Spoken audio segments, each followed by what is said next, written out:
welcome everyone to the December 12th, 2023 meeting of the Housing and Community Development Committee. And Anna, do you want to call the roll to make sure we have a quorum? Sure. Chair Ravel. Here. Jim Rodriguez. Aye, aye. Joanne Saloni. Here. Lauren Berlin. Here. And Chloe Thurston. Here. All right. So we have a quorum, so we can do our business. And first, we have public comment. We have two types of public comment tonight. First, public comment on the draft 2024 action plan. Anyone care to? We don't have any member of the public. Okay, I'm looking, and we don't, nobody's on, nobody. We don't do virtual public comment on this meeting. Right, okay. However, I think, Anna, you had one written comment. But that that we was received in advance. not for, Oh, that is not for the, yep, you're Yeah. correct, thank you for, we don't currently have any Mhm. public comment for this. Okay. we had one, sign up back in November 17th. And, Hold on, this is the HUD. oh no, nothing Right. from, We do have John Kozlowski that is signed up to provide comment in person, but I do, Mhm. they didn't share, they want to provide a draft action plan, Mhm. regular comment. Okay.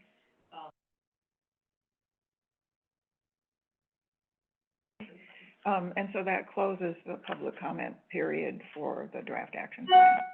It does. Okay. And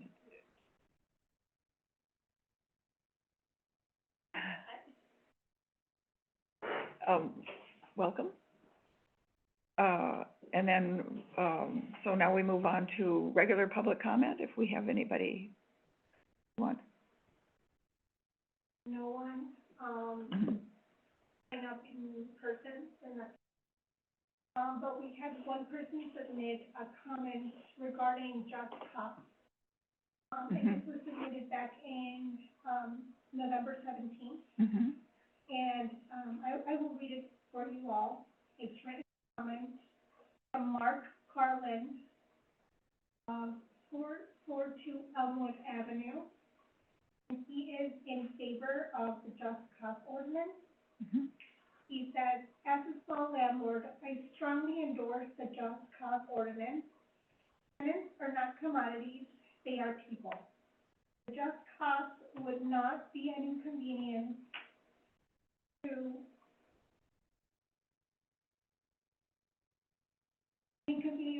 conscientious landlords. It would merely restore an imbalance that currently benefits the landlords over the just rights of the tenants.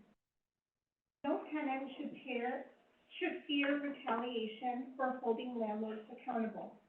Under the current Evanston ordinance, landlords can treat tenants capriciously and without regard to the rights that are due to them. I strongly encourage the Housing and Development Committee to support a just cause ordinance. Mark Carlin, 9th Ward. Okay, thank you. That's all. That's So as mentioned, we had John that was signed up, Mhm. but I don't are in the audience.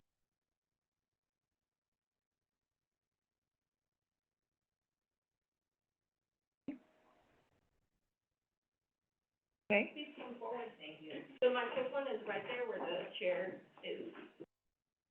Thank you. I was invited, by Councilman, Bobby Burns today to talk about the Fifth Ward, development of the new Twigs Park. And I just wanted to, Able to state your. oh, I'm sorry, I'm Reva Branch, live in the Fifth Ward. Mhm. And, I am just here to support, the rebuilding of Twig Park. Mhm. We have for a long time, been asking for this to, it's really a hazard to all of the children there, so I am just supporting the proposal for that. Mhm. Yeah, Thank you. great, okay, thank you. Thank you. Yep. Share your opinion. Yes. Okay, great, well, thank you. Let's move on then. Our next item is approval of the meeting minutes of our meeting on November 14th, 2023. Do we have a motion So moved. and a second? Second. I think, I had a couple of corrections. Corrections, I okay. said Kathy wasn't either I believe she was at last month's meeting, Yes. but she's not under committee members present and she's not under absent. Ah, So, good catch. yeah, Okay, so we'll add her. yeah. And then I thought when it came to the new vice chair, Mhm. I don't, maybe I misunderstood. Was it Councilmember Burns or Reed who I think it asked? was Councilmember Reed who asked, Yeah, not Councilmember Burns. yeah, so that's, That would be a correction. yeah. I noticed that, yeah. Okay. That's all I had.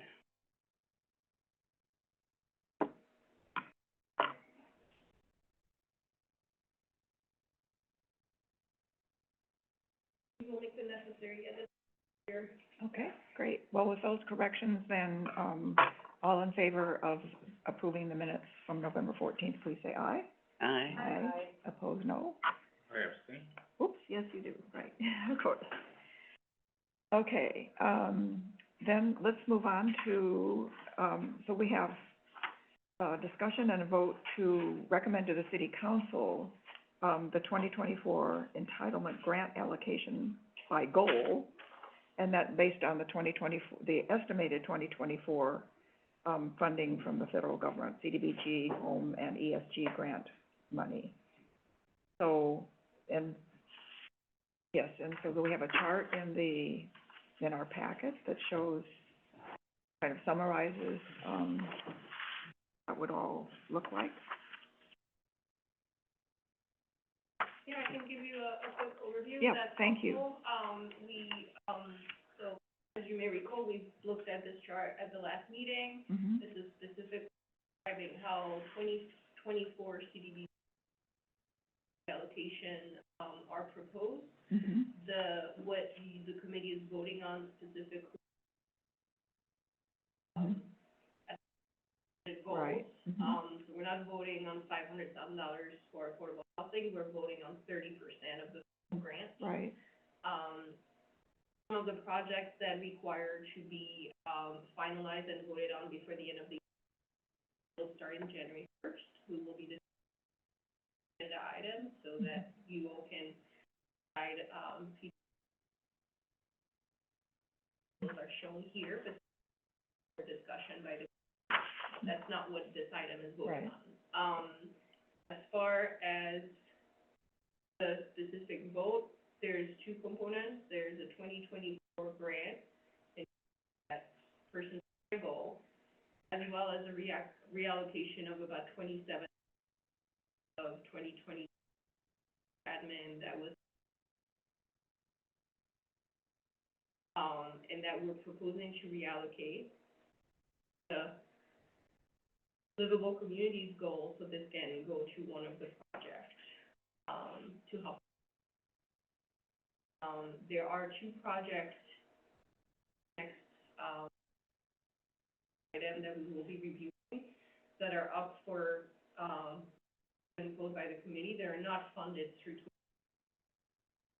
previous year's funding.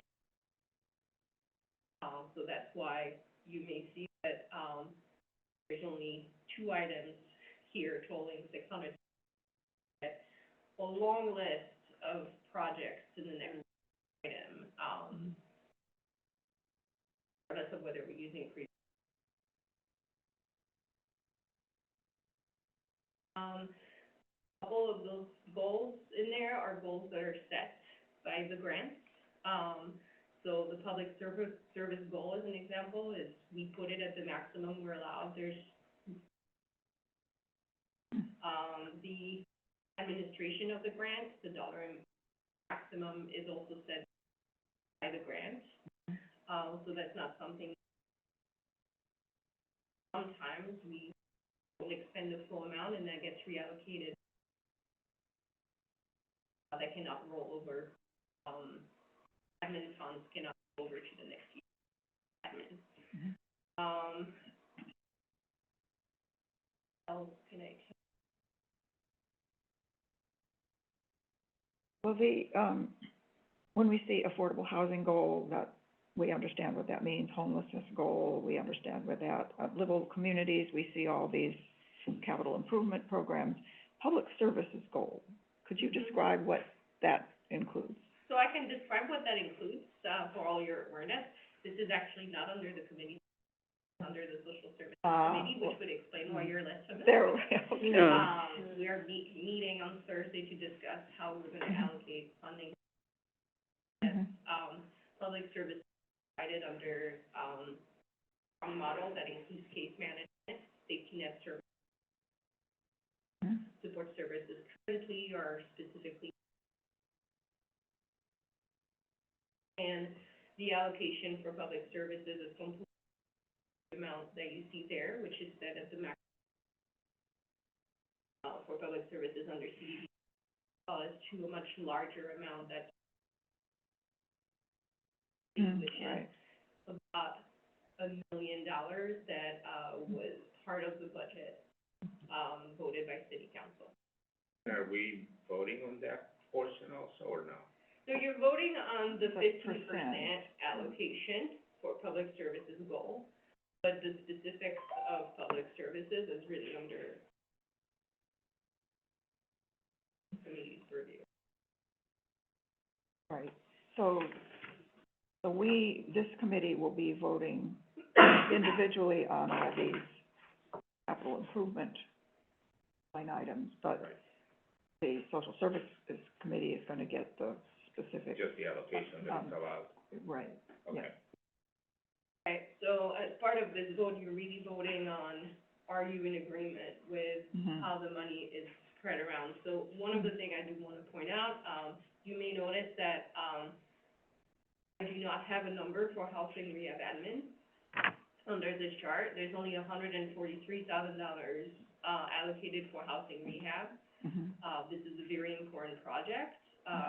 RL means revolving loan, which is actually money, income money that comes from repayment of loans that have already.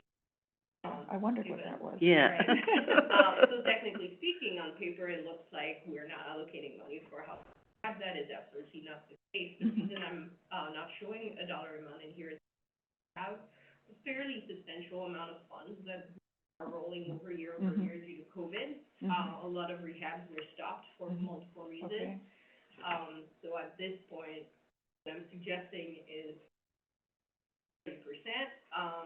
We may increase it in future years, for the needs, but right now the program is quite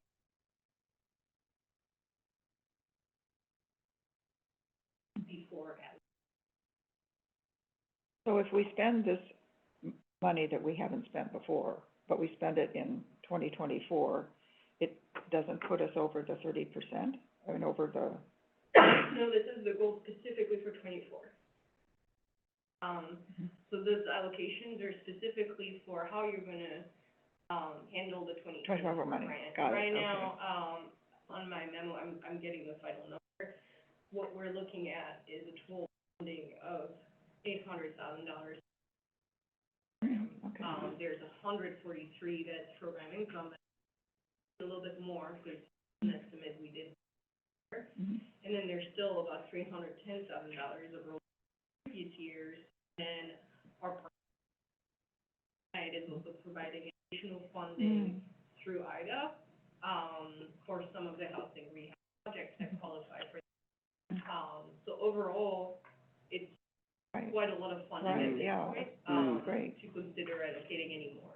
Mhm. And Mary, could I ask you now, and I'm sorry if you talked about this last meeting, but Oh, I wasn't here and I couldn't get access to the documents.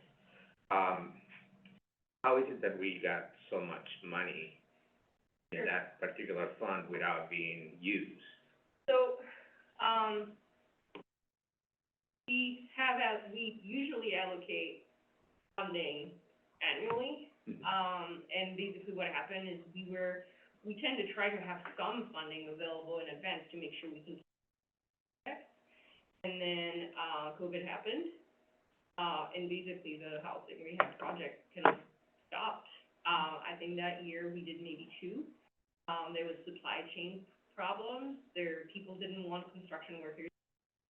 That lasted for quite a long time, and it was a little bit difficult to get back. It several years to get us back. So this year, it started picking up a little bit. What we've seen is a little bit of a multiple storm because we had the COVID impact, we had the supply chain impact, and then we started having capacity, and then we started having challenges with, we're using IDA's, guidelines around, certain caps around the value of the property, to try to be consistent throughout our.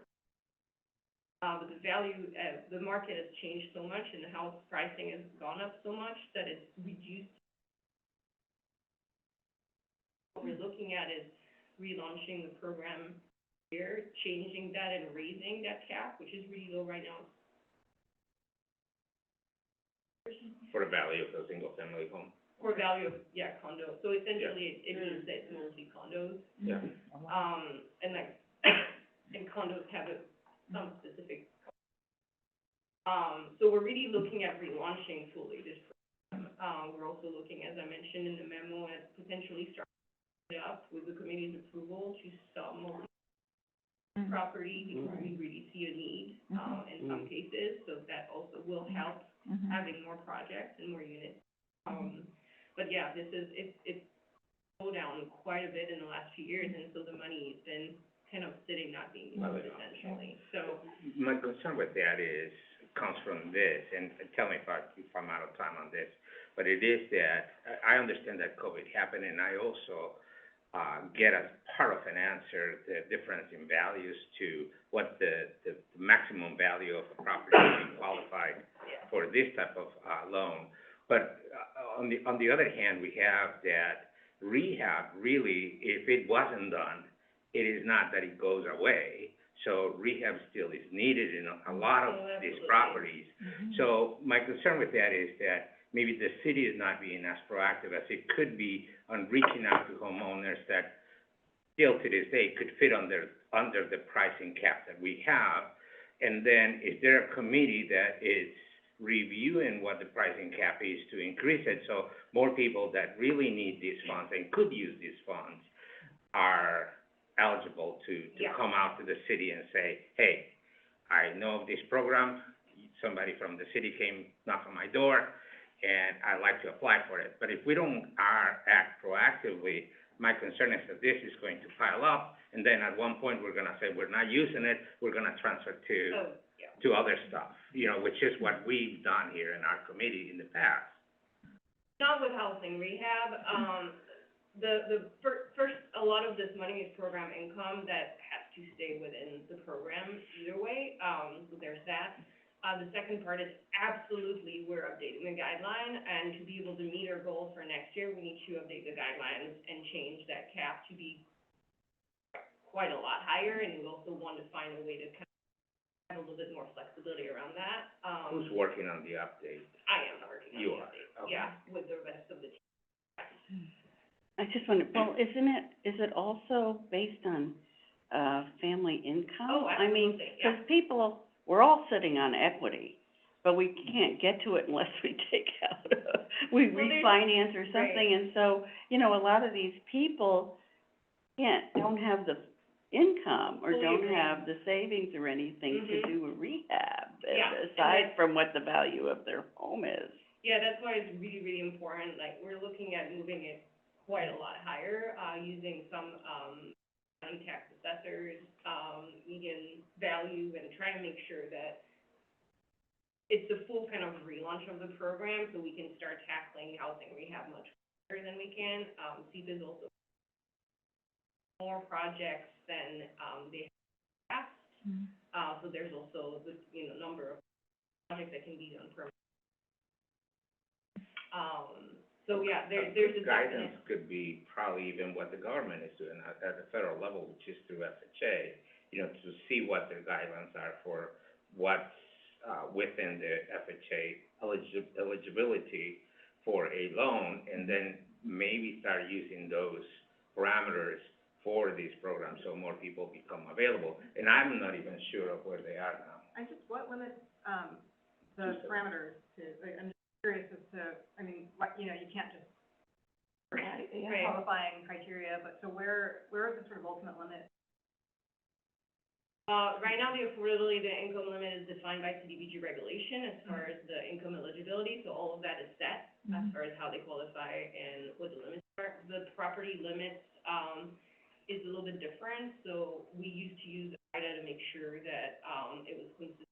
We have also the other funding, but IDA's way of calculating things has gone the exact way of where, like, it's dropped The market is drastically. wow. Like, we used to be at around, I think, 330, and in the last few years, they dropped to 270, potentially because they have a larger area they are working with, so it's not quite working for us, and we need to figure out what else we can look at.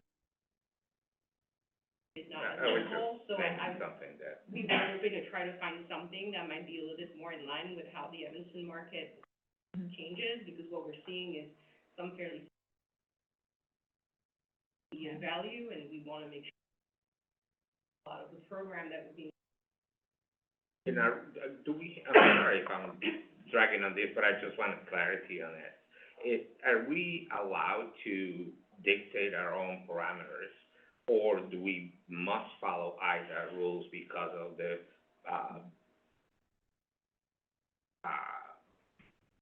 where the money is coming from? No, we do not need to follow IDA rules. We tend to try to find ways to, piggyback on potential other programs as well, to make sure that it's rooted in some other source of information, and it's not just kind of based on whatever the flavor of the month is, Sure. essentially, and if something comes up and suddenly, oh, let's change where we're looking at, so we try to keep it fairly steady, so it's a little bit clear.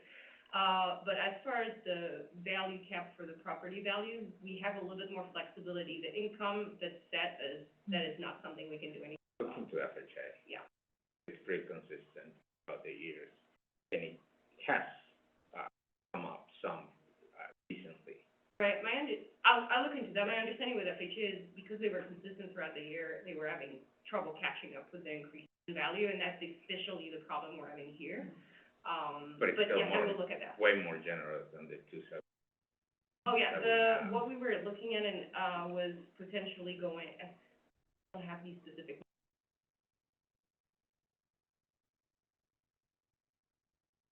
So we are looking to make some pretty, look at how to better prioritize projects as well. That the value of the property is not the single factor that ends up making some. Do we have a waiting list? We have a Of very applicants? limited, we have about 30 people on the wait list, so we're still working through that. I will say the wait list in the current state doesn't have, there's some of the people on the wait list that have been there for a really long time. We do an annual review of this. There's some that potentially not be eligible. So what I'm really looking at it with Anna is making sure that we start doing true outreach, update the website, do some program, because there's a lot of work needed. Okay, any more I have questions? one. Yeah. Yeah. go What ahead. do you know what other, towns are doing? The previous parameters for, the property value sort of limit. Or other, what's happening? I do not, but I can get back to you to that.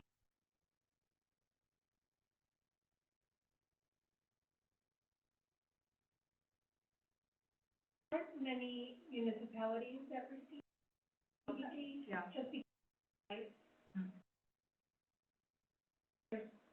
believe maybe upwards of 5. It should be easier to find out, right? Yeah, Hopefully. so, Thanks, yeah, I didn't know that. Wow. The,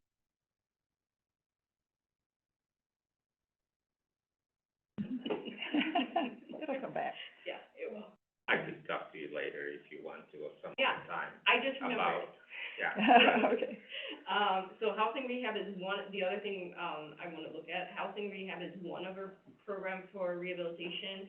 You may be well familiar with our other housing rehab program, which is through, that presented back in, Right. October, which is providing additional housing rehab, and Right. that is a grant and not a loans, so there's that other component as well. Mhm. And then there's some other potentially, through this program, IDA funds. But CNT has a different angle, which is probably more of It's an an energy environmental, efficiency, mhm, yeah. environmental. It has a different angle, but we could see some kind of overlap, course. so, there's, yeah. Yeah. I think it's gonna be important for the public to have a variety of programs that are Mhm. available, Mhm. and, You know, and I don't know, starting next year, part of, one of the, programs that Biden passed, but there's gonna be money for heat pumps and things Mhm. like Yeah. that to improve Mhm. your that's what, part electrical. of what And CNT is a leveraging. certain level of income, Mhm. the grant, would pay for all of it. Mhm. Now, there's only a certain amount of money, so it could go, Mhm. might not last the whole year. Mhm. Yeah, my understanding is the Inflation Reduction Act goes all the way to 150% AMI, but, pays only maybe fully on some of the items for up to 80% AMI, but I Right, believe, yeah. a lot of those are around energy efficiency and electrification, and, Right, yeah. as part of their project, CNT is.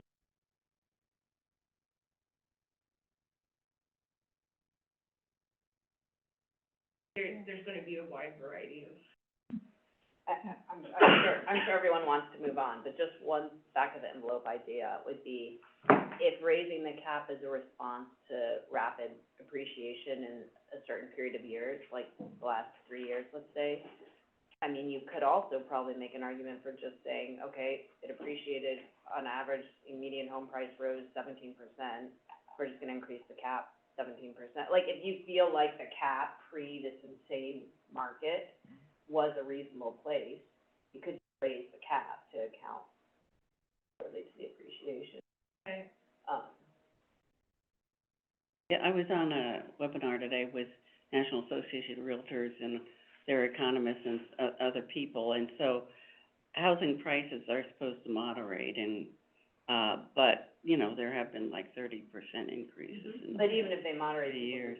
have these Yeah, houses at these right. prices, right? So you could have an Right. income eligible person Mhm.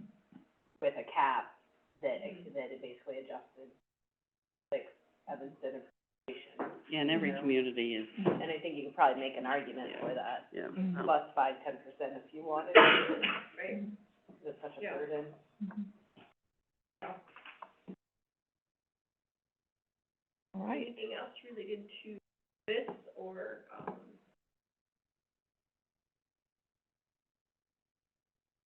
Have to talk about that rehab loans, but we should move on though, because I think that maybe I can more education from you at one point, Mhm. and, some thoughts that I have about it also. and then, actually, there's the housing rehab administration application.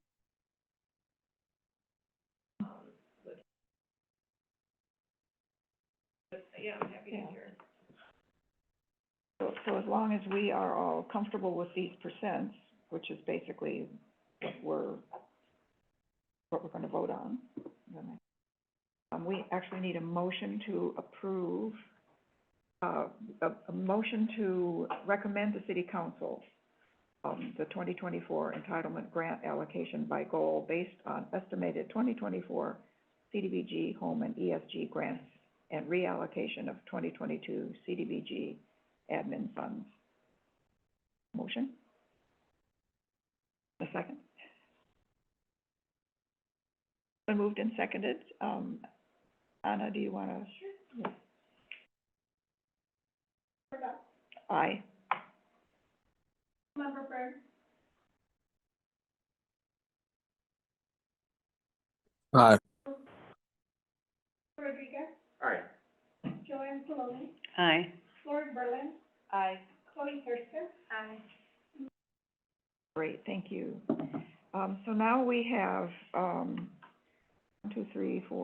7 specific, projects, programs, with funding to approve, and that we're gonna be taking each one and voting to approve each one. So, the first one on our list is the 2024 CDBG housing rehab application, $143,000. And we have Amy Kaufman, Okay, the Director of Development and Community Relations for SEBA. mm-hmm. And Welcome, Amy. Yes, any thoughts or questions from anybody on the committee? So I do wanna mention that this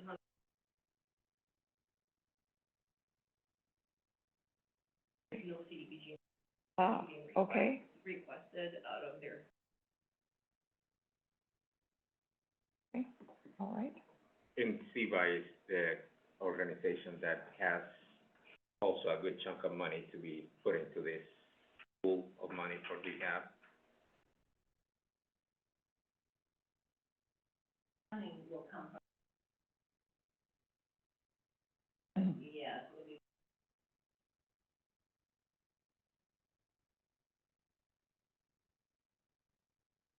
So, Right, has funding from IDA. That is not specific to Evanston, but it is available.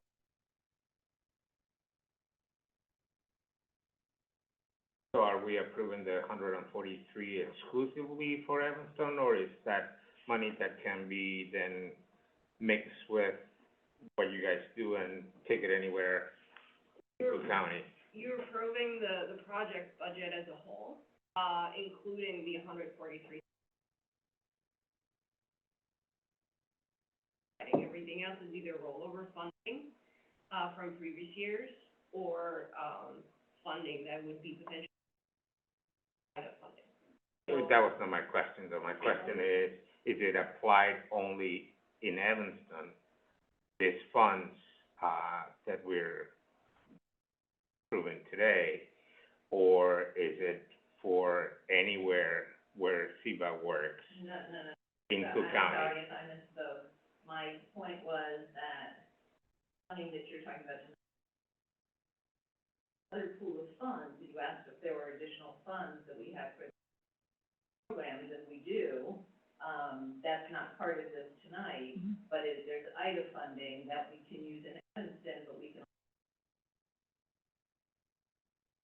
It has nothing to do with what you're doing tonight. Right. No, but, I'm a little confused then, because we had you brought up that there is other monies in this pool of money, and I thought that we were exclusively talking about Evanston, not as part of the greater Cook County. So my question still is that, and I think you kind of answered, if these funds are exclusively for Evanston, or are they going to become part of that pool, so it can be used anywhere in Cook County? And do we know how much money then there is exclusive to Evanston in that pool? Because I'm sure that CDBG directs us to use these funds in Evanston, Right. correct? So how much of that pool of money that it's out there, and it's 800 plus the 143, that's about 950,000. The 800 includes the 143. So it's $800,000 that we have floating around. How much of that is exclusive to Evanston, do we know?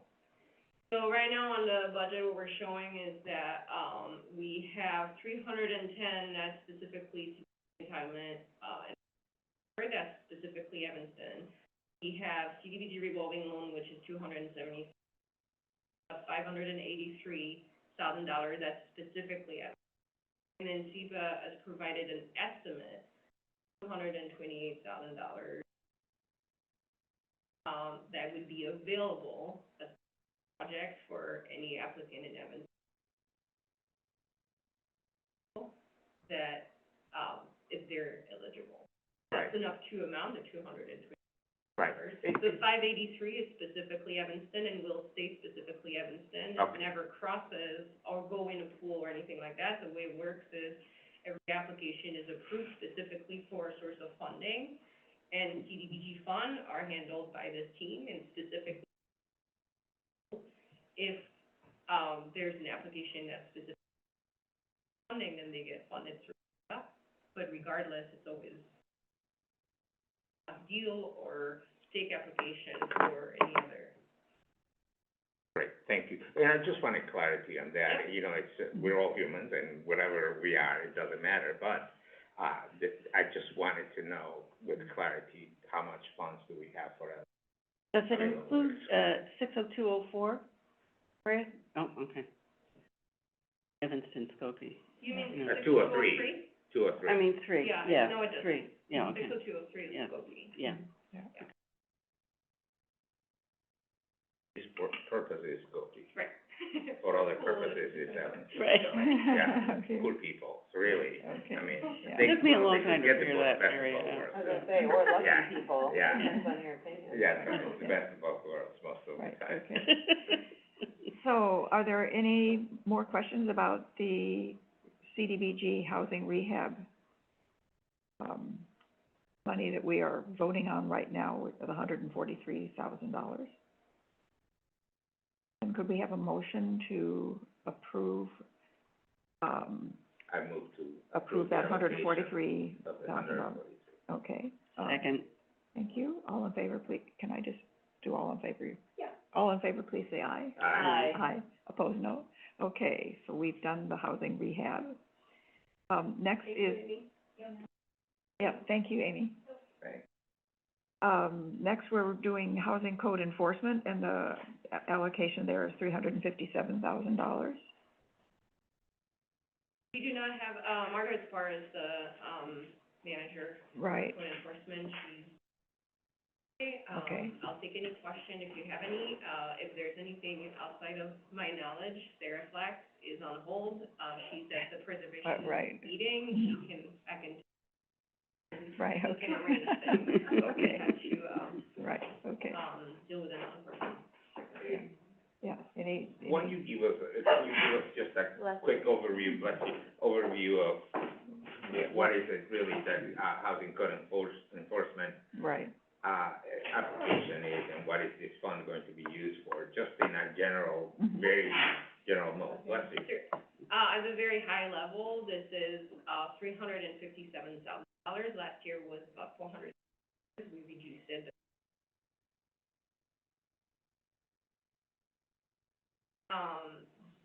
One helps fund staffing for, inspection, specifically for CDBG.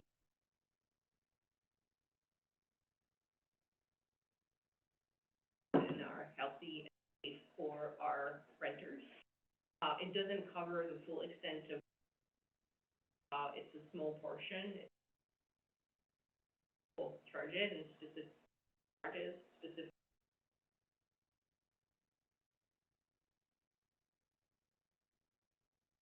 High level, more details as far as, there's a lot, that this, they are working on bringing their software platforms, their city platforms. They're working on redesigning their entire property program so that, landlords that are compliant and repeat get inspected less, and landlords that are not get inspected more, so.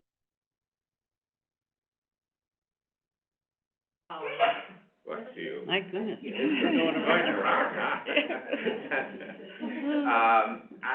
If I could, I have a couple questions on that, and one is, I own rental property in Evanston, and in 20 years, I've been inspected once.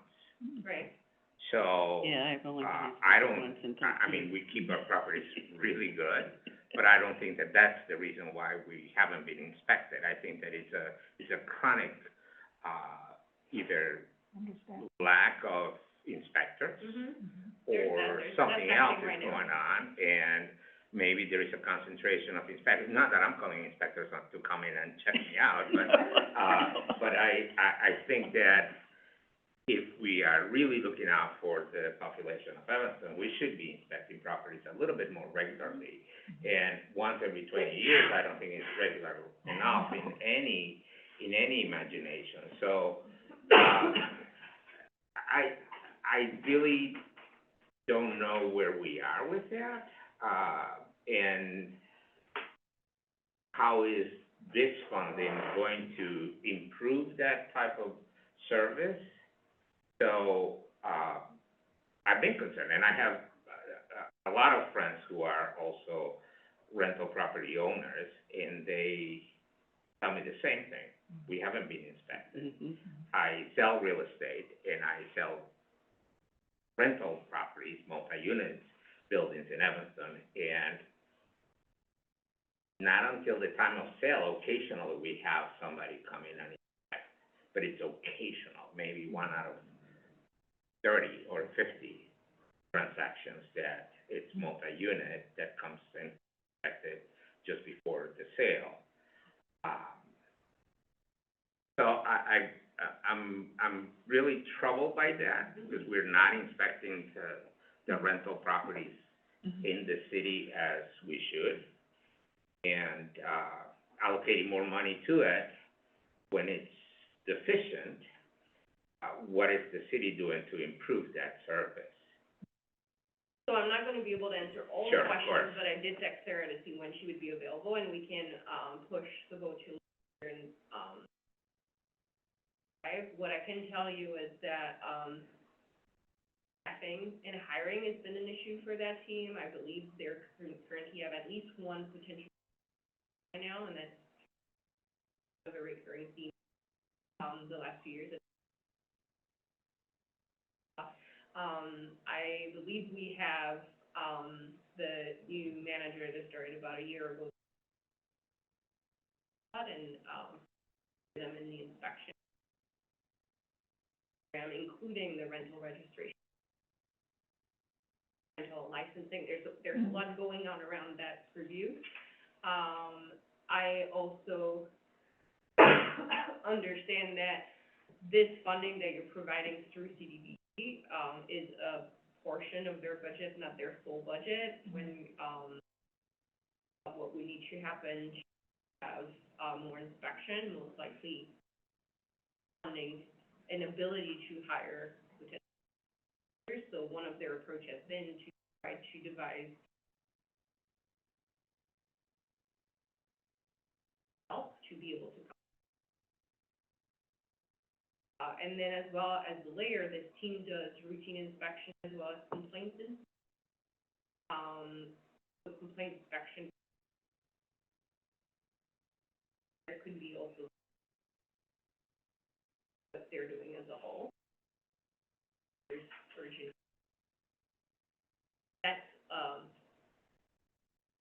by far something that we would wanna go. But But my I- understanding is with, if they have less staff than usual, and if they're dealing with both groups. I might explain some of, I do also halted during COVID. So that could have been, they've been trying to catch up. I think There's multiple. there's quite a bit more than that, and I Yeah. think you're right in your assumption that it's mostly complaint driven. If there is no complaint, nobody comes. If there's a complaint, of course, the city will be really negligent to not, take a look into that, but I think that it's mostly complaint driven. What we have as an inspection now, I don't think that there are routine inspections, unless I on do the think bigger there is, buildings. but they have a system, and anecdotally, your property was inspected when I was a renter, my property. Before I worked here. So, What's a routine inspection? a routine inspection is simply them going through, The rental. the rental registration, Yeah. Oh. making, like, Oh. going, like, they also have some of the inspection they do as part of, Oh, like that. okay. but yeah, a routine is their regular schedule versus a complaint, something that drove the inspector to come, Because I've only been inspected once in 13 years. And Chair, if I could speak to this issue as well. Go ahead, Bobby. Just also want to Go ahead. clarify that my understanding is there are several, or at least a few, but I think several positions within the city's budget that is funded by grant funding. And this is one of those. And so the point I'm making is this is how we fund this program and the positions every year, correct? I'm sorry, Councilmember Burns, you're cutting up. Are you asking if this is how this program is funded every year? Correct. I heard correct, so I'm gonna answer that question. This is, every year, yes, this program comes to this committee and applies for funding. It is not their full budget, it's a partial of their CDBG eligible expense. It is not their full budget. Their full budget would not be eligible for. Yeah, and just before I finish, I want to make sure, can you hear me now or no? Yeah. Because I can hear everybody, but for some reason, No, Marion, you're every dropping time every other word. Yeah. you see, and that's what's happening to me too when Marion speaks, but not when everybody else speaks, which is strange. Is there a call-in number? Because I want to make sure we can move to somebody else, but if there's a call-in number, I'd like to call in and maybe that would help. Oh, a phone number, so he could call in, because he's It free. looks like that could be, well, I guess it depends, we're not sure. It looks like it could be the phone and not him. Wired microphone. We're working on it, Bobby. Okay. There is a call-in number, it is on the agenda as well as on the calendar invite. I'm not convinced that is gonna resolve the issue though. Yeah, I wouldn't, be surprised because I should have solid connection here. What we can do is, since you're the only participant, you can always call my phone and I can put you on speaker, so we can at least go through this conversation. Yeah. Yeah, that's what. Yeah, whatever you recommend. Could you speak, Councilmember Burns? Can you say something, Bobby? Yeah, testing 1, 2, 3, testing. Is it still bad? It's still kind of choppy. It's still cutting out in and out.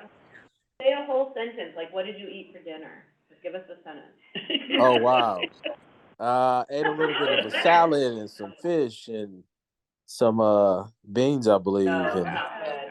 Yeah. It's still no, choppy? you're breaking up. I am Okay. texting you, But salad sounds good. I'm texting you a number at which you can call. Okay. All right, perfect. I'll call now. Yeah, I'll But call please now. mute Okay. your computer so it doesn't. Yep.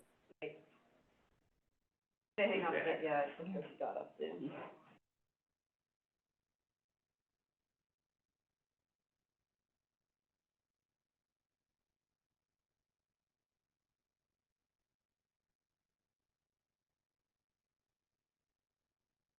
Can you hear me?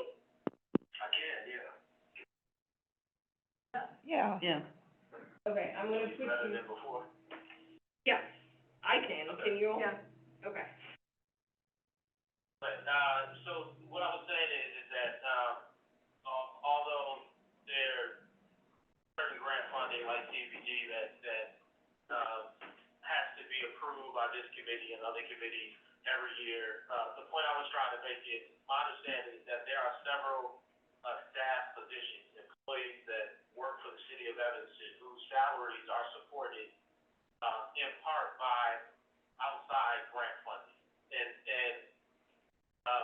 my understanding is that this CDBG funding is one of those funds that on a consistent, on an annual basis goes to supporting employees that work for the city of Evanston.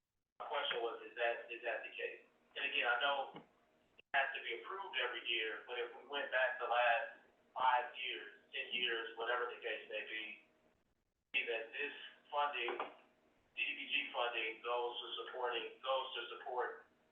staff positions, every year. Yes. It supports, some, not all, of the staff position, and, for that team, for those staff that work on eligible expenses.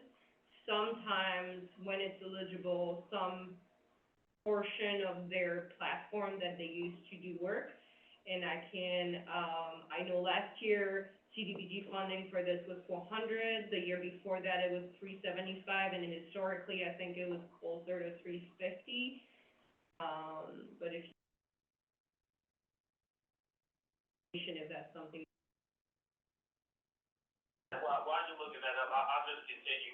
Another example, and this is an outside funding, but there's, our affordable housing fund, part of our affordable housing fund goes to support, staff positions in the city of Evanston.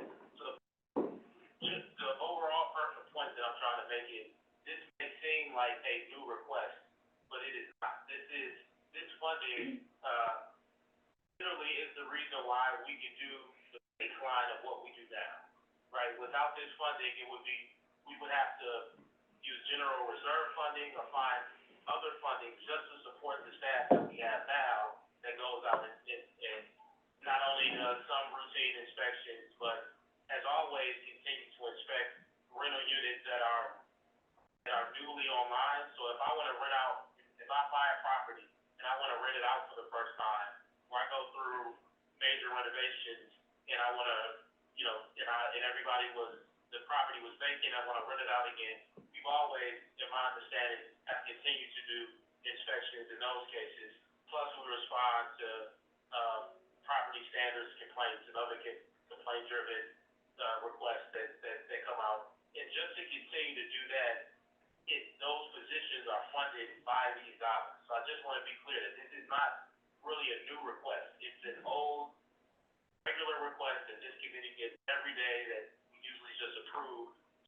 Continue kind of the baseline of what we're able to do in the program. But moving forward, as I believe Mary was saying, she was chopping up as well for me. What we've discussed in the Planning and Development Subcommittee, and we've discussed it now in the working group, and I'm actually working on something that's going to go back to the Planning and Development at some point, meeting committee at some point. But we're trying to figure out how can this program support itself. As Marion said, the program is not paying for itself. The fees, the registration fees, the permit fees, and everything else does not support the program at even 25% of what it costs. And so it'll be interesting to see if one of the recommendations when we come back is landlords, right, people that are in the program need to pay a bit more, if there'll still be support to keep up with routine inspections as much as I'm here today. Just, again, right now, the city is subsidizing the program and really, in my opinion, I think the program should be supporting itself. The people who are being inspected should support the program. And what we've talked about is potentially people who have more violations, end up paying more and try to kind of reduce costs for the landlords that aren't maintaining their properties. But I just wanted to put all this in there, put it into context. That's all. Hopefully, you know that. Yeah, we got you. We did. We got you. And the historical allocation for this program, 21, I believe, was $325,000, so was 22, 23 was 400, and this year we're coming with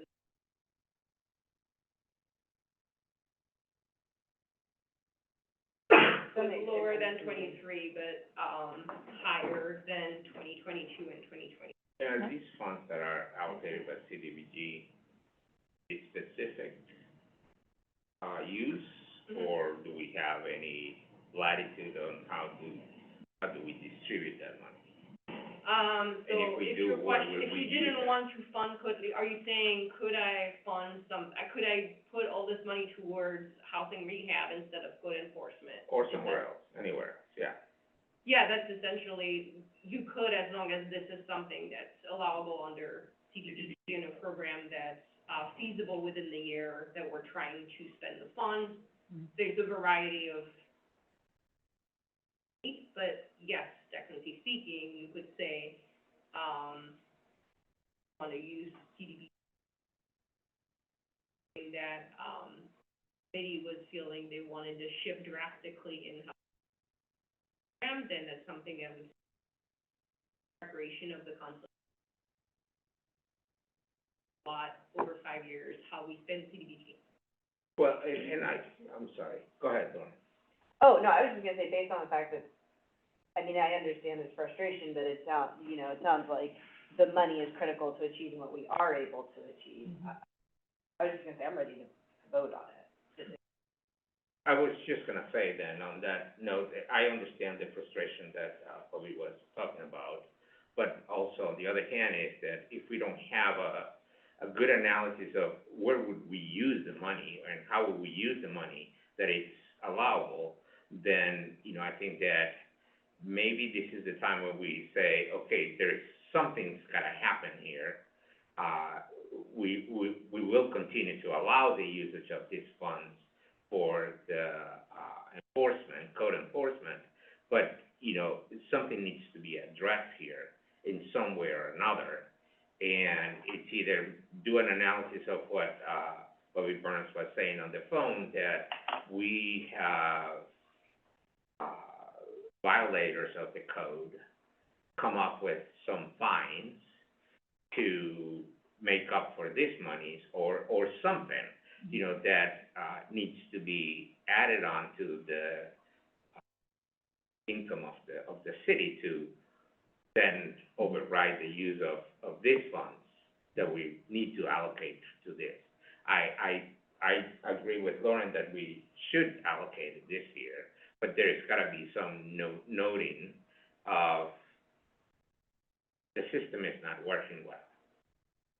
Somehow, this is our only opportunity to say something about it, so I think that we should somehow bring it to city council and say, you know, these funds are allocated again, but we see that there are serious deficiency in the way it's being implemented, or, there are deficiencies on the money that the program needs to be, performed to a better level, to a higher level. I really don't know, but this is our only chance to talk about it. So that's why, I think that's why, Bobby Burns is talking about, and that's what I would like to express. I'd just say, are there limits on how you can spend this money within the department, the inspection department, or you can allocate it however you want? Oh, there's definite limits on, what specific expenses and purpose, Okay. and like, the funds can be used for. So the properties have to be in the eligible areas. They cannot use it for specific, like, there's specific fees around the cost of running a code enforcement, program, yeah. Oh, So okay. there's defined, eligibility as far as cost. The feedback I'm hearing from the committee is that they're happy to potentially fund this program for this year, but they're eager to hear what are the options to potentially increase the amount of routine inspection.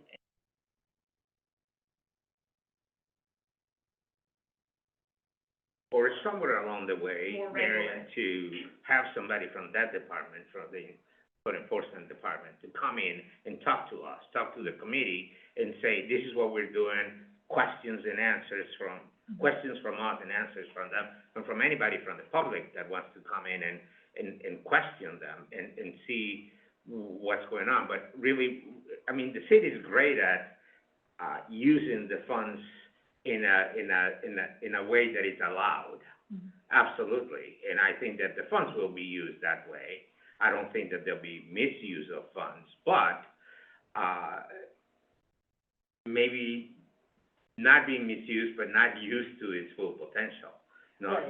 Yeah, like if we could take, if sort of what Bobby was saying, we can get other sources of revenue so that we can take these, you know, limited CDBG dollars and put them towards other things that maybe don't generate revenue. It might be nice to not have them tied. Especially Right. if we know that the budget is likely to, Yeah, really so, being able to, and, yeah, I'm heartened to know that that is being, Yeah, sure. absolutely, Yeah. absolutely. Right. And I'm sorry, because I interrupted you. I did No. not mean to. No, no. Sorry. I was like, hearing what you said, hearing what Bobby said, and like Yeah. putting it together, and, That's but good, I but, apologize. no, I think that, you know, Chloe has a very good point, that the funds are diminishing. So how do we continue, and this is our only chance to talk about it, is how do we continue to channel the funds to other things that, you know, the city should be functioning as a city, and that includes inspections and code enforcement. And use these funds for other things, like helping the ones that don't have necessarily the funds to rehab their homes and stuff like that. Helping, the homeless who live in Evanston and all of that. I actually like it this way better. It's cozy. Yeah. Yeah. So, that's just feedback, but I'm ready to vote yes. And Sarah will be here to provide additional context regardless of your vote around 8:15. Okay, I just have one more. 7 minutes. Yeah, all right. And these The last thing I just wanted to say on this is, if this committee wants to make it clear to council, because I think this is helpful, that you think the program should support itself and/or, it's support for regular routine inspections, you know, that latter part, especially with, what the planning and development subcommittee, which Councilmember Bell also sat on that committee. I'm Right. not sure if it's still functioning at this point, I haven't been in a while, but that would be consistent with what we discussed at that, committee meeting. And so I just want to be very clear that this issue is being worked on, which is why I know that the lack of routine inspections is not from a lack of desire, it's an issue of people power, it's use case. And that has to do with, some of the vacancies we've been looking at. Most, businesses, period, I think during this time have had a hard time, hiring for certain positions that have been, but also, it's possible that we need to expand, program. And again, in my opinion, it should be done in a way that, where the program supports itself, and then we could see this money go toward other uses. But I just want to be clear, this is not the first time this has been brought up. We discussed it early at our planning and development subcommittee meeting. There's a working group that I chair that has been looking at this now. There was a bit of a lull, but we're picking this back up in January. And, there's a considerable amount of attention on the very issue, looking at how we get to routine inspections, looking at the technology that we can use to support routine inspections, looking at how our, schedule works, looking at licensing versus registration. Again, there's a considerable amount of attention on this, so, it is not lost on us. When will they, finish making some of these changes in the department that you talked about? That would be a good question for Sarah at Oh, 8:15. The main issue is that our community development department has been swamped. If you think about, you know, from Northwestern to the comprehensive plan to on and on and on and on, they've been dealing with things the last several months, not at full capacity either. And so some things, and then even, the RLTO and Just Cause and on and on and on, that, some discussions were, some discussions, including this one, were put on the side until we were at close to the full capacity. We made some hires during that period. And again, I know this particular issue, because I've talked to Sarah a lot about this, we're gonna pick back up in January. I just wanted to say that I don't think I'm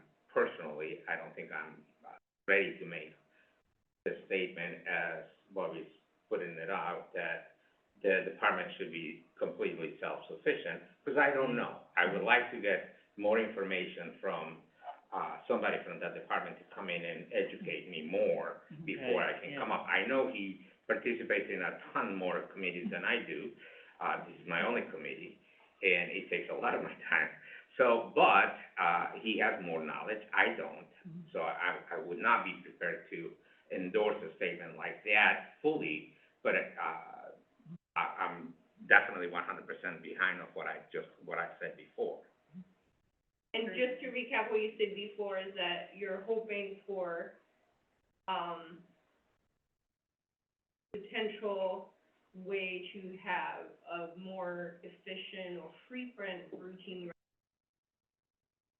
Absolutely, that's one of the things I said. The other one is that, how do we figure out for ways for this department to become, just part of city services that are funded by the city, not by CDBG funds. So these funds could be allocated to something else more meaningful to the community at large.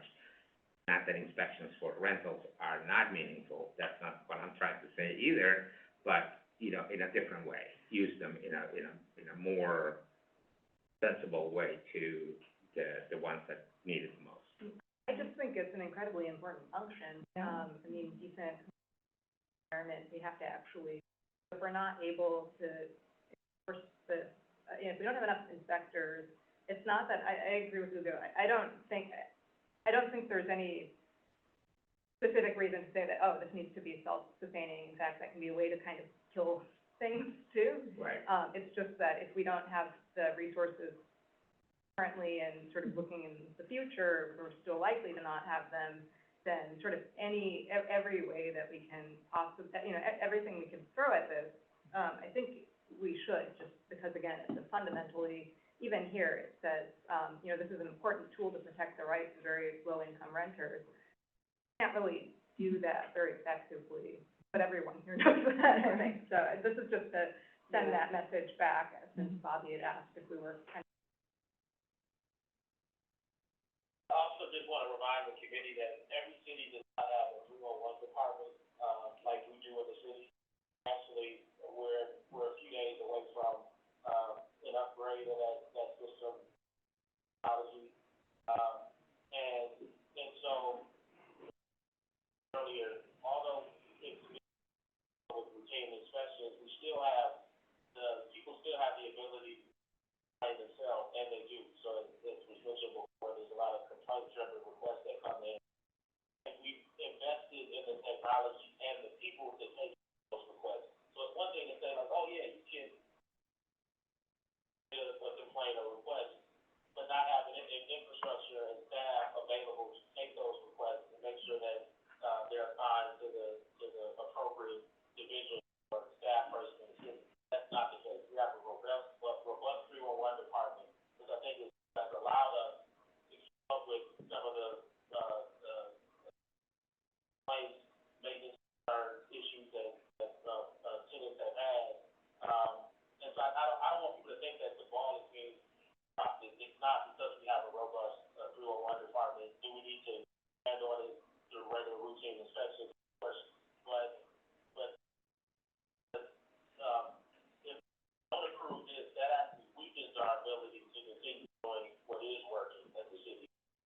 And right now, we do have a system where we're responding to complaints of code violations around property standards and others happening every single day.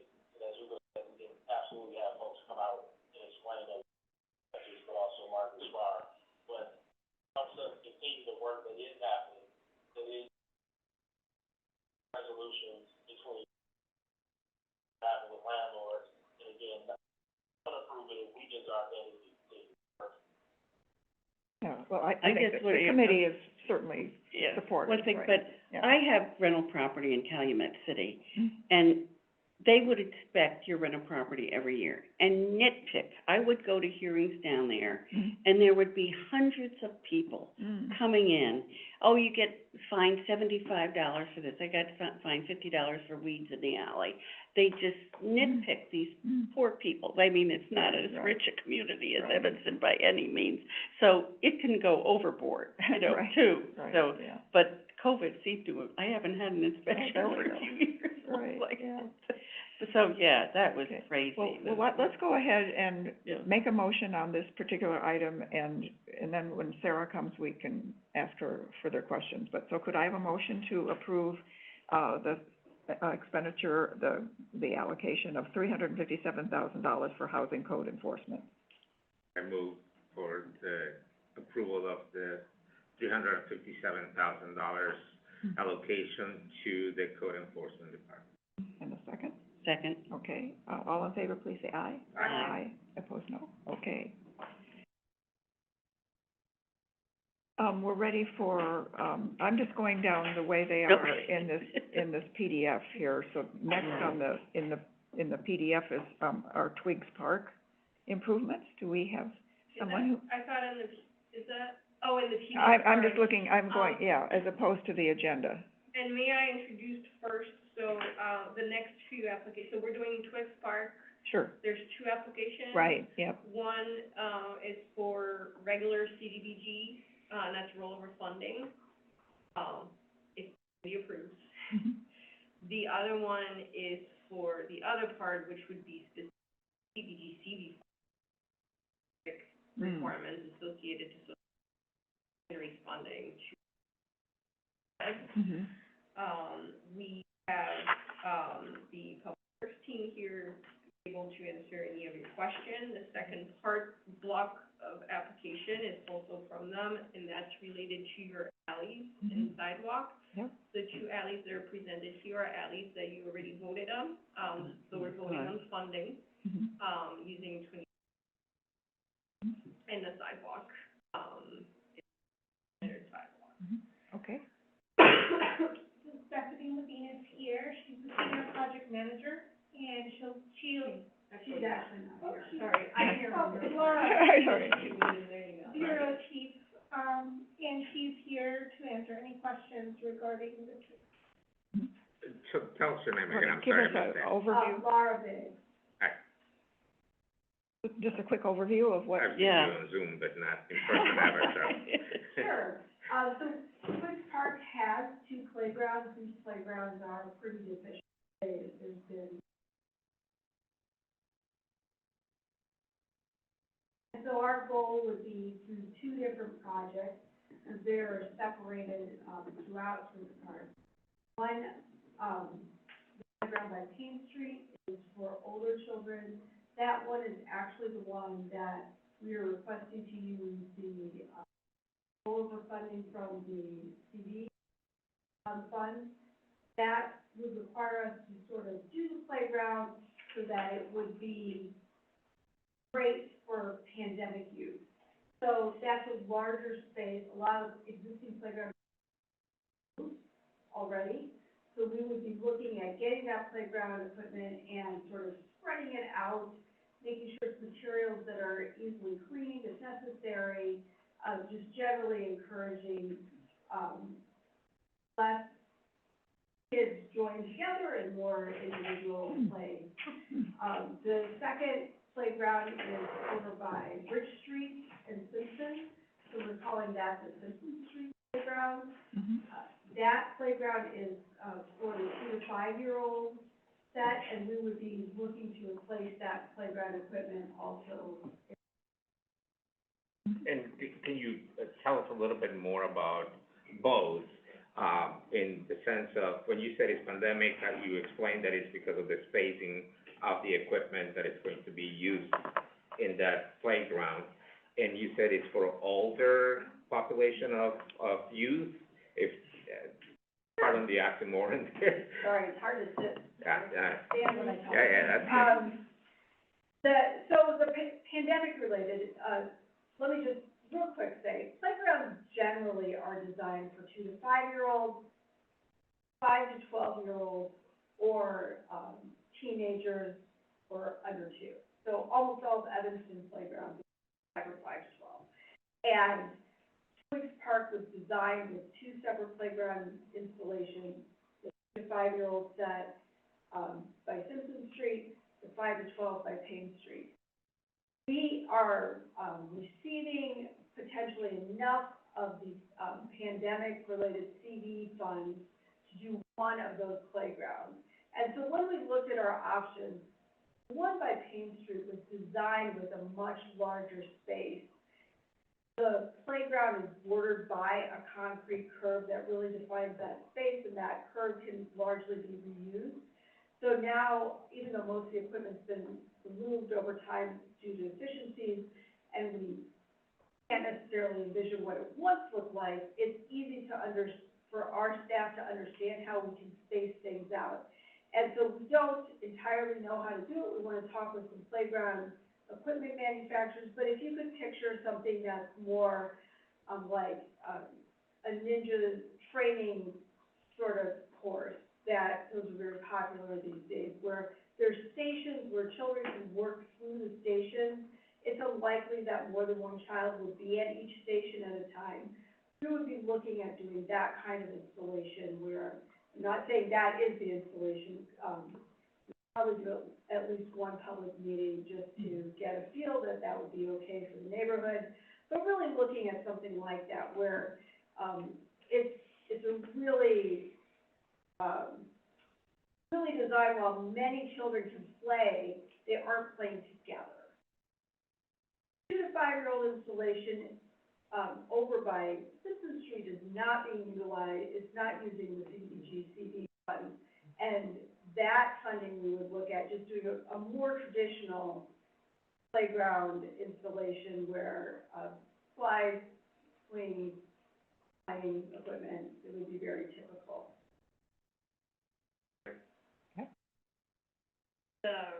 When it comes to CD, this is the last remaining CDBG funds that we have, we would be reallocating.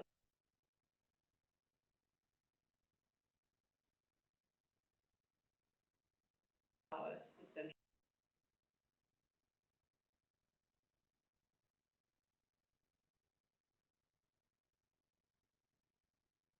I don't wanna say urgent, but How quickly can it be, like, is the Yes, we would be looking at doing the design this winter, bidding it in late spring, summer for fall construction. usually even if you have punch-out items or anything like that, that's spring 5, so that gets us in, with the grant. There's also, given the restriction on funding, trying to run out of options to be. And the reallocated funds are already lumped in this sums that we are approving today? Sorry, can you say that again? You mentioned that there are some funds that are being reallocated to aid, the project. Are those already lumped into these numbers? In the 250, yeah, this Okay. is the 250. So it's 450 altogether on the 2 separate funds? There are two, I wanna be very clear, there are 2 different applications, because it's very. Yeah, that's why. To you, it might be the Okay. same, but to us, it's very different. Sure. There's very specific requirement the team is gonna be doing. But yeah, 250 is the CDBG. And, I need to correct that, 250 is CDBG plus that reallocation of 22 admin that we just talked about in the previous 200 and some of CDBG TV, and the remainder, we're using that CDBG admin that our proposal at least for good use. And do we know what that amount is? Yes, that's the $27,000, and I believe it's 370. Okay. Yeah, my husband used to design, playgrounds in 25 years is about the limit. Oh, Yeah, it's typically a playground. We like to think our playgrounds would have a life of 15 years. That's actually, the Illinois Department of Natural Resources uses that as a standard. We in Evanston tend to lengthen out the life of the playground, but then you get into these situations where we're having to remove equipment. It's really not conforming with modern safety standards. We're looking at, trying to get into a more regular replacement of the playground.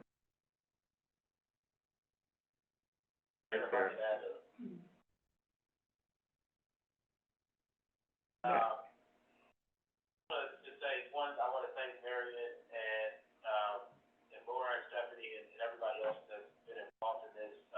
This is,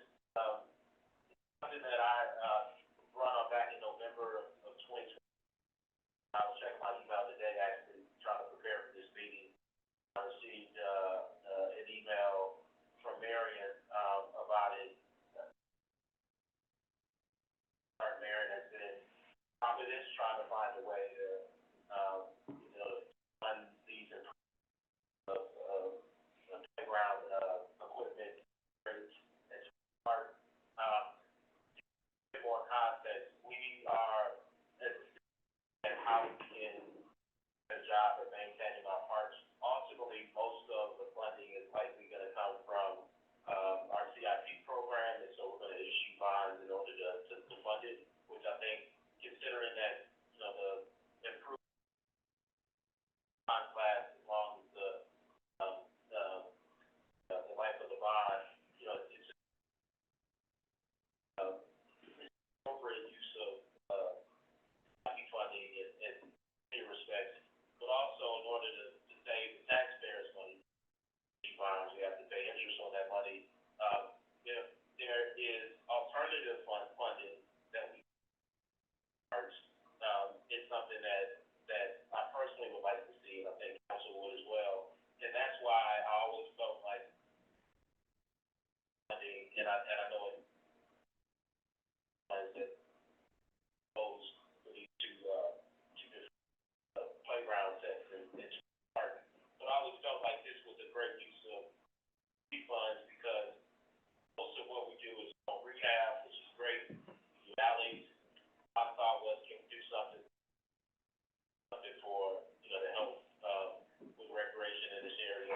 If you are familiar with these parks, they're in really bad shape, and Laura kind of described it perfectly, that for safety reasons over the years, they had to remove a lot of the equipment, because a lot of these sets are no longer in commission.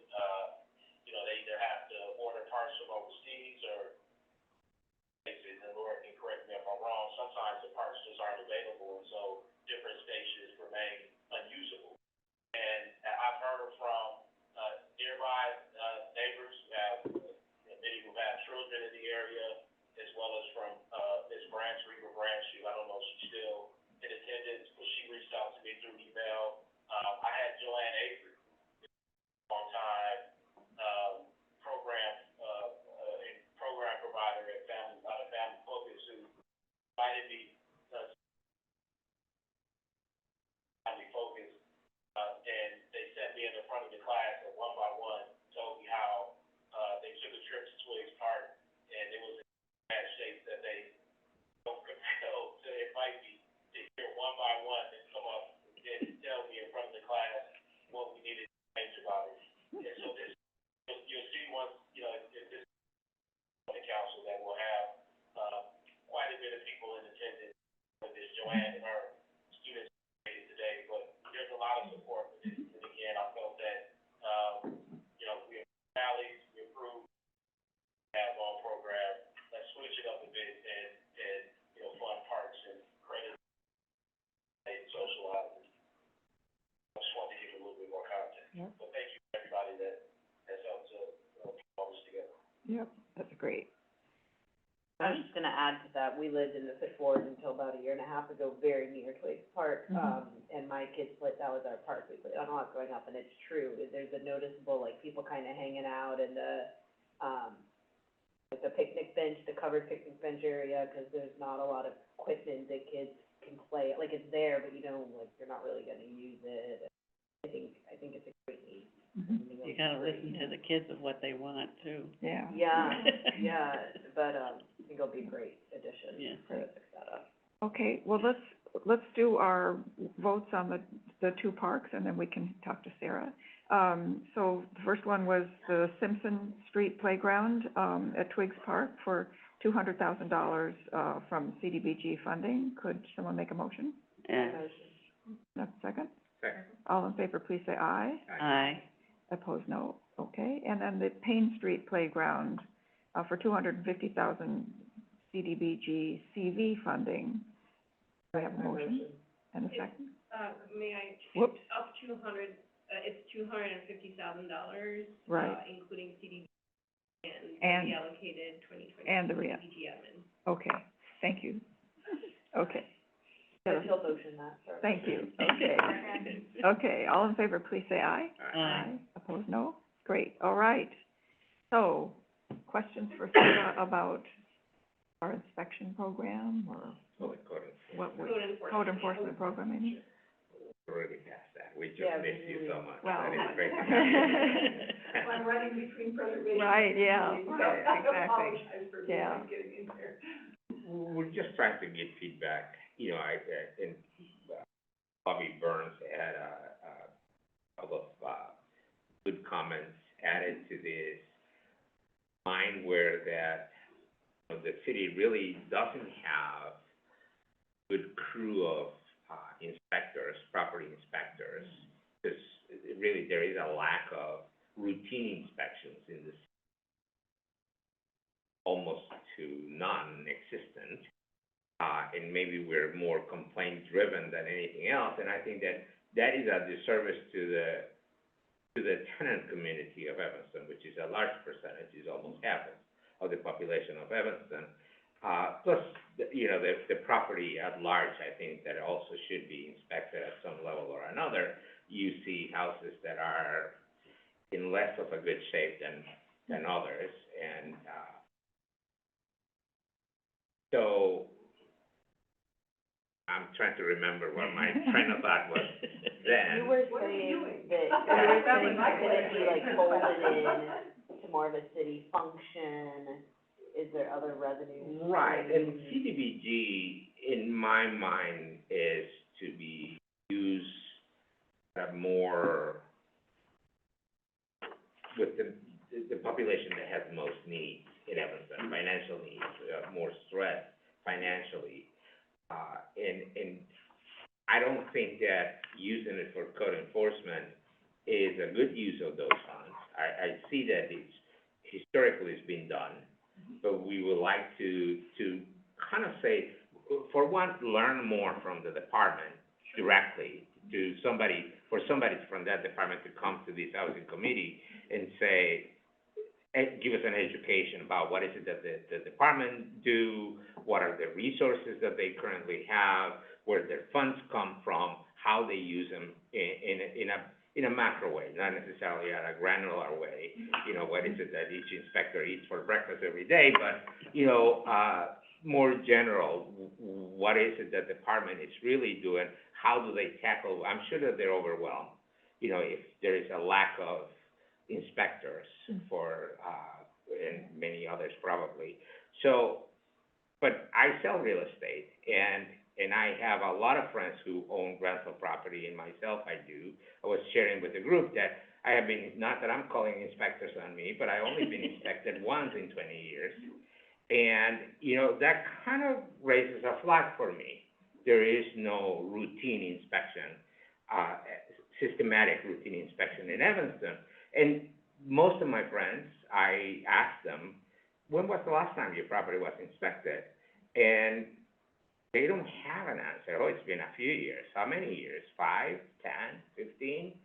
And it's really, it's out of their mind, their memory, because it happened so long ago. So that raised questions about these funds, and this is our opportunity to tell the city, we see that something it's lacking efficiency, if nothing else.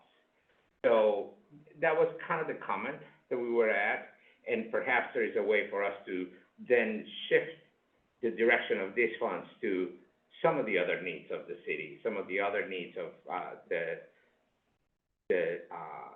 less wealthy part of our community. So that was basically my comment, but I'm not the only one. Yeah. Well, let me give you a little bit of an overview of what's going on with the property maintenance program, which is really code enforcement. Working on that name, I think property maintenance, which is the city name, makes it sound too much like it's grass cutting or something. But I also, one of the problems when we get into code enforcement is, it's kind of, sorry, could you? Oh, I'm sorry. It's right there. Sorry, it can become, normally I'm so loud, I don't need a microphone. It sometimes comes across as punitive code enforcement, you know. Sure. So, but we are restructuring our, or we are creating a program structure. You're absolutely right, there hasn't been one. COVID especially derailed everything. It was just complaint inspections only, and we've also been very short of inspectors. We are in the process of moving into the same database as the building program, which is great. It will also be a much more functional database than we've had. And we've created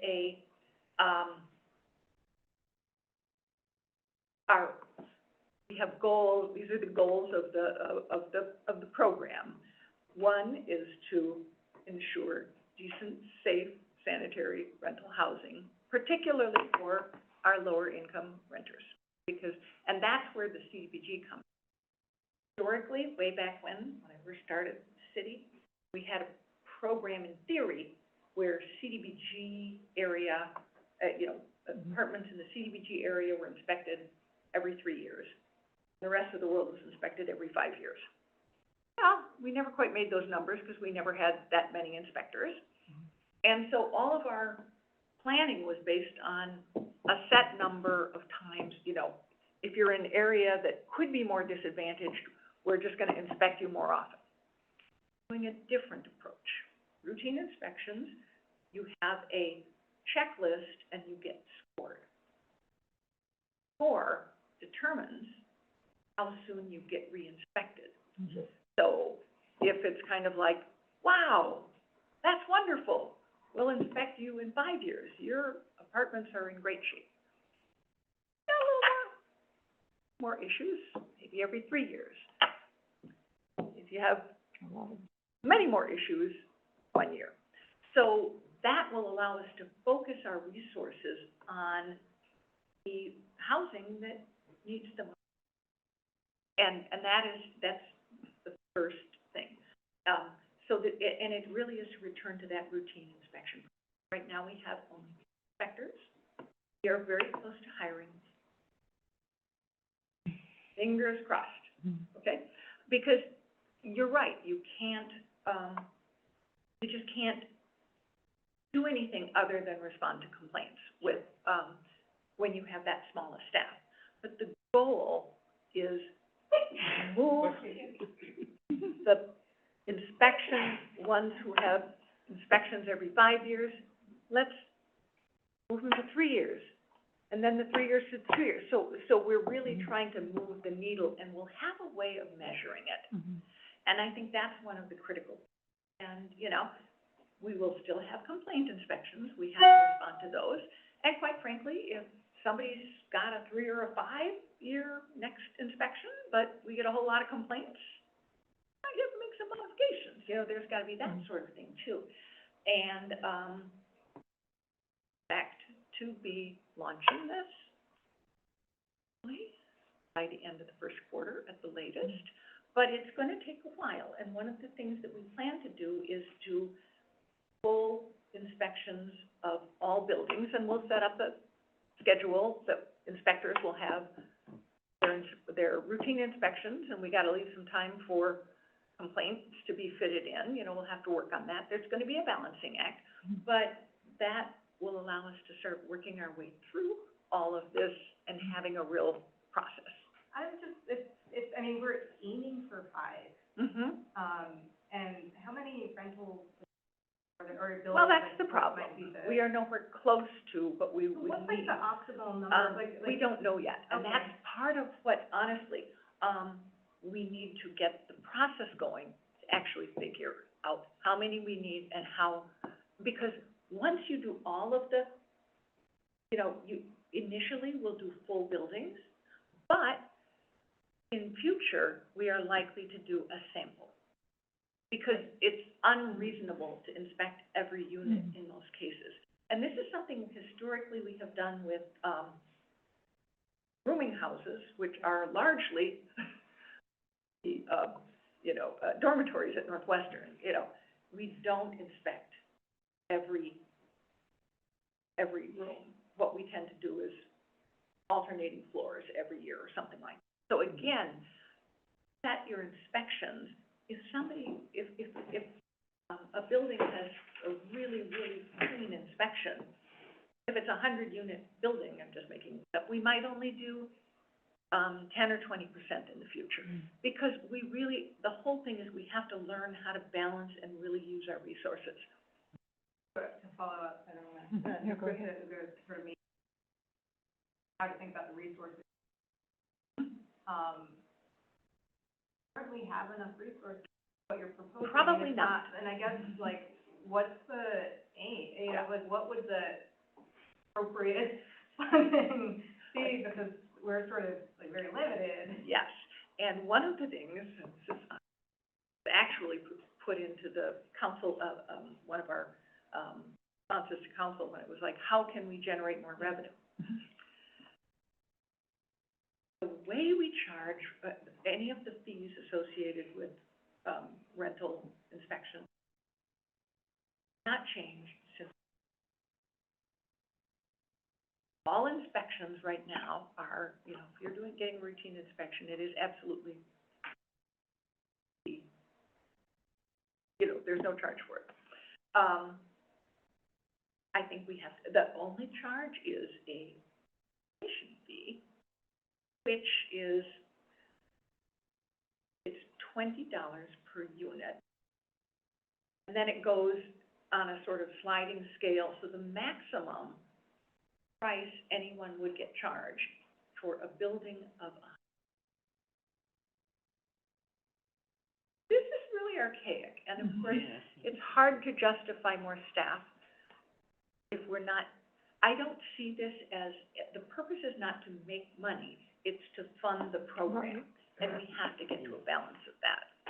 And we need to be in the field and finding out how long these things take, how many units, and then we can make a really good case, because,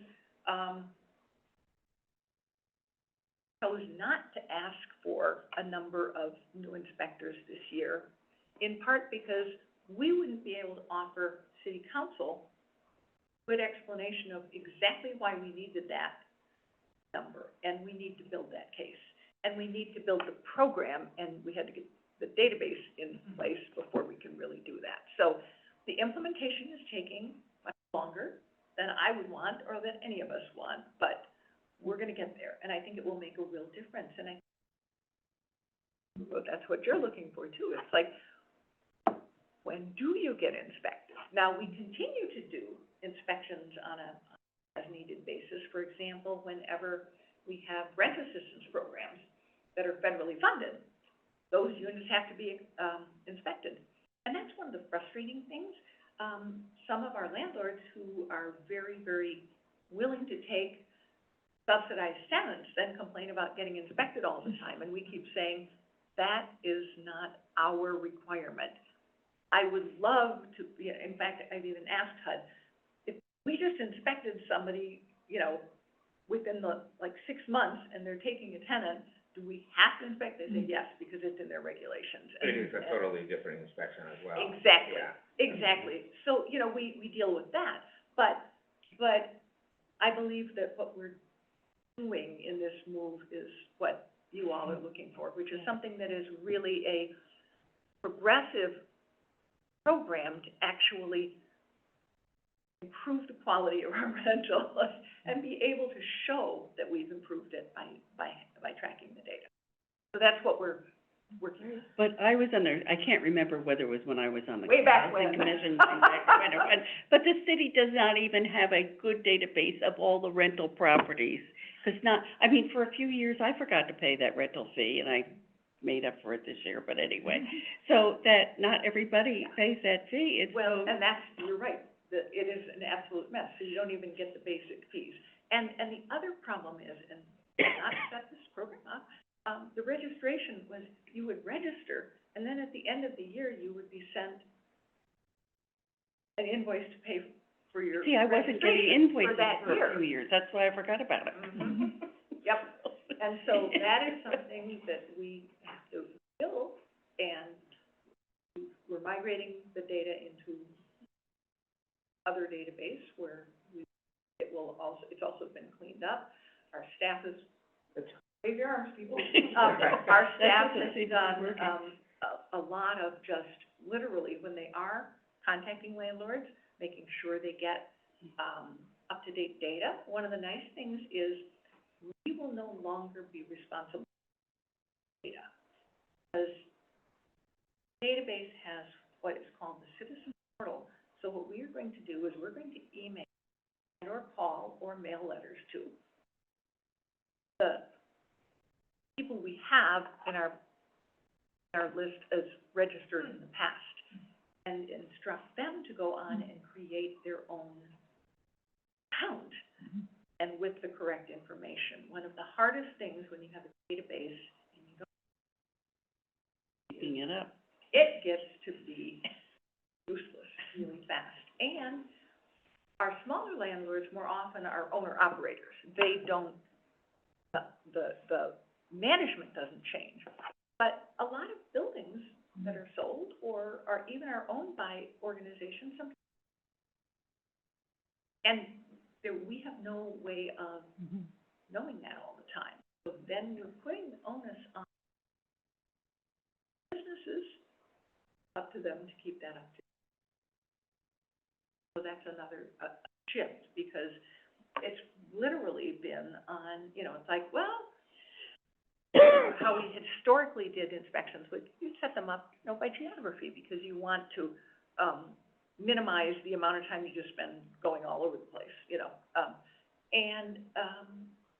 You know, it'd be like, oh, okay, going down here, and you have to, you also have to give them notice, and they have to give their tenants 48-hour notice, or if we get there and that hasn't been done, we simply have to reschedule, because you cannot do a routine inspection of units that are inhabited without having permission. But there are ways to overcome that, Sarah, and my concern with all of this, and it's feedback. I sell Evanston, and I sell it with all my heart. I love it. I love to be part of this community, and that's one of the reasons I'm here. But the problem with all of this is, and it's not a reflection of any of you, it's just that the city has been neglectful in doing their part of the deal. You know, as residents, we have our part of the deal, our responsibility to be community members and involved in as much as we want to or not, but we have a responsibility as community members. Now, I think that the city has overlooked many of these obligations from their side, which is to maintain a lively database, one that is I agree. that is useful. And so many times that we have had the need of data information in this committee, and we don't have it. And it is a shame that in this day, and having Northwestern as part of our community, where they should be helping us with all of these. Like, you talk about the dorms for the students at Northwestern, make that a responsibility of the university to inspect those housings. That part of the housing in Evanston, make them responsible for it. I don't know that we want to have Northwestern doing inspections for us. So let's forget I brought that up. But there are so many ways, and if an inspector has to reschedule an inspection, there should be a fee for that. It's incredible. There are so many municipalities surrounding us that have programs that are incredible, you know, and municipalities that you wouldn't imagine. Been doing this since She March. was doing this. Part-time. You were mentioning, Calumet City, So, terrible. I had dealings with Cicero, I had dealings with Berwyn, and they all have programs that are like annoying, but incredibly efficient. Annoying for sales, but they're incredibly efficient for the community. So we should implement something like that, and that's where I'm trying to give the feedback that the system is definitely not working well. You got me on a point that kind of touches me more deeper than most. So that's what I think, that we should work something, maybe create think tanks and just bring community to talk about it. We see that the involvement of this community is incredible. We just had super heated meetings here in our committee recently, and we expect more. And so that tells us that the community really gets involved when there is something like this, when there is something substantial that is being talked about here, you know, approving funds to go into this, that, or the other, it's not as exciting as some of this, could potentially be. But creating a database that is reliable, it's just intrinsical, it's just like, how can we function like that? Cook County Well, is we a haven't. source. That's the problem. That's what's being Now done. we do have that, Right, right. but that's But what that was we're, the big that's what we're stumbling building. block. But is it complete? It isn't. And actually, this is something that, Councilmember Burns, Reed, Ellie, and Ravel were, part of this. There was a lot of discussion about this in a subcommittee of the Planning and Development, Committee. And this is actually, there are two, sources of, there was, Alan Malik, who is a housing, wrote, for the,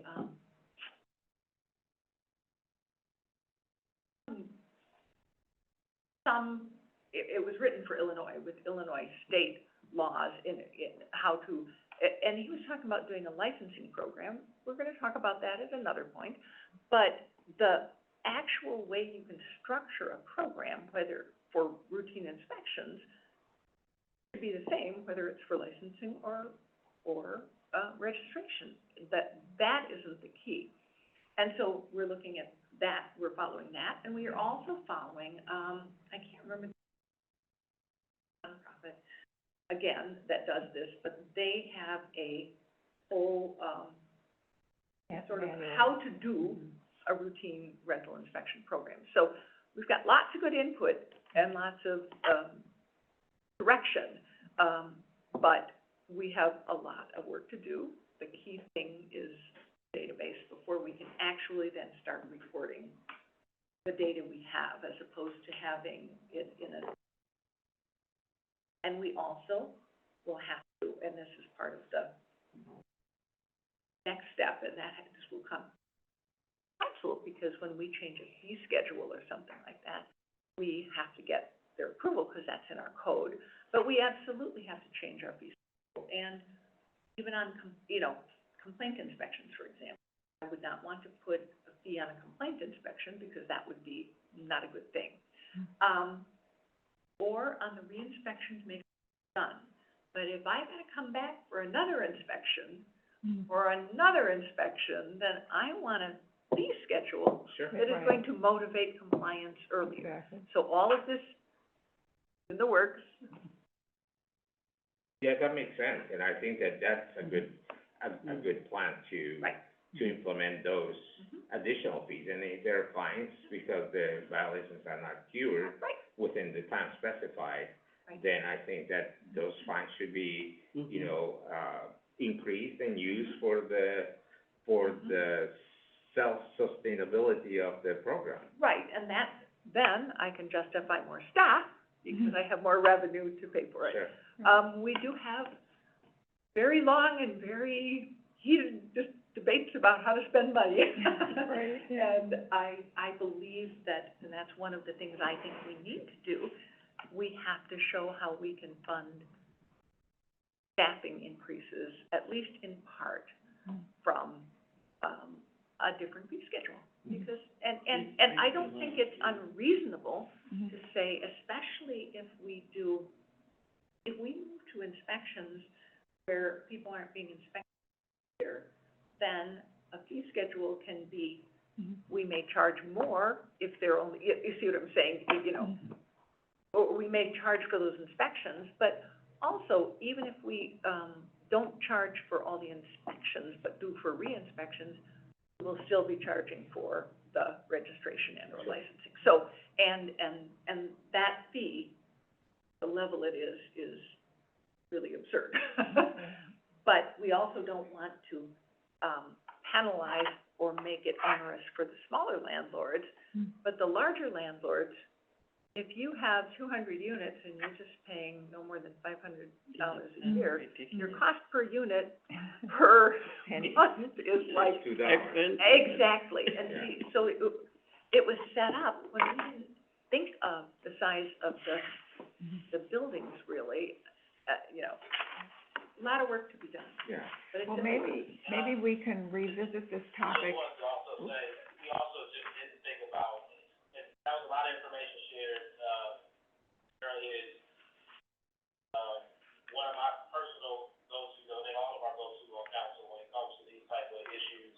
But, I can, aside from the database, et cetera, and I actually think that's an easier thing to fix, especially in 2023.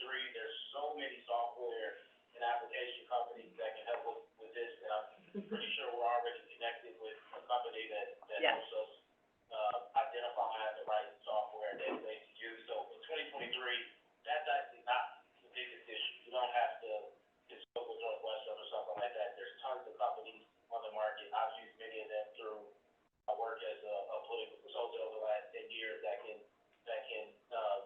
provide a much better database than what we use. I'm confident that Sarah and her team are on the path to doing that. But the bottom line, and I hope y'all heard it, it's going to cost. Right? In order to do inspections at the level that I think we all would like to see, is going to need more people. It's going to cost. And government really is the only sector that I see routinely offer a service but not make sure that the people that are using it, whether they're required, whether it's a license or whatever, to pay for it. Don't adjust for CPI. We're affected by inflationary costs just like every other sector. But we don't adjust. We're even looking at this year in residential parking fees. That hasn't increased in decades. It's at the same, I think $30 a year or something like that over the last 2 decades. So, I have a cannabis license. I pay $40,000 a year, whether I'm operational or not. Why does the state do that? To make sure that the users, right, the people that are using the service, that are required to be inspected, are paying to ensure that they can enforce the regulations. There's no point at it, right? But it doesn't, they don't tiptoe around that, right? Like, if you want to operate in this particular sector, go up $40,000 so that we can gather the staff and the database, the software, the database, and all of that to make sure that we can enforce our regulatory framework. That's period. And if you don't want to operate in this space, that's fine. But if you do, this is cost. And I think this probably is one of the biggest examples of just the city, and nobody is to blame here because none of us were around it. We just didn't establish that from the very beginning. And then what happens is when we do try to increase the registration fee or the inspection fee, then everybody says, oh my gosh, you're raising this because we gave them this false sense for decades that they were paying enough to support the program when they never were. So much so, who goes to your point, that we're using CDBG dollars to support it. That's how much this program is not paying for itself. As I said earlier, I don't even think it's paying for itself, paying 25% of what it costs actually for this program. And that's not even including the routine inspections. That's just, again, responding to complaints and expecting new rental units. So, again, bottom line is, the question is, does the city continue to subsidize it? So much so that we're using CDBG dollars to support it? Or do we operate in a way that every other sector does, that the people that are required to be inspected, that service have to pay for it? And we can figure, I believe in means tests and sliding scales and all of that, right? Most frameworks have that. But, and that's why I said earlier that the thing should pay for itself. That are using the service need to pay for the service as long as it can. I'd like to point out that this is the 2024 is the last year of this. And, code enforcement and trying to make sure that our lower income rental properties are in good shape has been an important component. We've actually been, in CDBG for a very long time, and at one point, when program was a little more robust, or, you know, HUD was pointing others to us, because we have to focus it only on lower income, you know, on areas that are lower income rental. And so it isn't just used everywhere. But it's been, you know, this year, if we were to say we're not going to do any funding for that, honestly, it would impact our city budget for 2024. I do think this is a very important discussion going forward for our next plan. We've got a bunch of ideas. Yep. And we need to reach out to the community on that, and I think we have to look at how we can, you know, where is the best bang for our buck. I would like it to be where all of our rental in the same quality, you know, and we don't worry about it, but this year, I ask that we be a little careful about not funding it, because that would cause other problems. Right, we're not thinking of No, not funding it, we voted on it. Yeah, we, Okay, but I just, you know, Right. but we're talking about right, yeah. engaging differently and Right, well, spending money differently. and I was just gonna say, it's encouraging for me, remembering, I mean, 'cause those working group meetings we had were months ago. Yep. Where we talked about wanting what you just described, and so to hear you say we're implementing it, we've got the new database and everything, I think that's very encouraging. We have obviously a ways to go, but we need to finish our agenda. Right, we have, the public works here that Right. we have 3 items. Yes, exactly. That are Right. fairly simple. Yep, we're gonna do that. Maybe potentially share whether they have question, we can always Right. go back to the code enforcement, I think we've, I just have I one mean, question. later As a meeting as well. landlord, will I get a copy of the checklist at a time? Yes, actually, they're working on that, yeah. Yep, great. that was one of the key things, and even the information on the size of the lettering that everyone's supposed to have on their Right, yeah. contact information and Right, everything. yeah. So, yes. Okay, So, well, that's okay? thank you, I'm Sarah. gonna hurry back to the Right, yeah, Thank you. okay, Thank you. okay. See you all. Right, yeah. Happy holidays. The good news is we've done alleys in the past. Right. Yeah, Okay, so we these have already two voted. alleys to hear about, Lake and Darrow Alley and the Simpson Ashland Alley, and then we have sidewalk improvements. Which one would we like to do first? You wanna do them in order, Lake and Darrow? Yeah, So we do have 2 unimproved alleys. The first one is the alley, north of Lake, east of Barrow, and the second is north of Simpson, east of Ashland. So that first alley is in the 2nd ward, and then the second one is in the 5th ward, and those are both currently unimproved alleys. And so, the city annually has to maintain our unimproved alleys, and they also have no drainage system. So these would be new construction of the alleys, including 8 inches of concrete and, also sewer.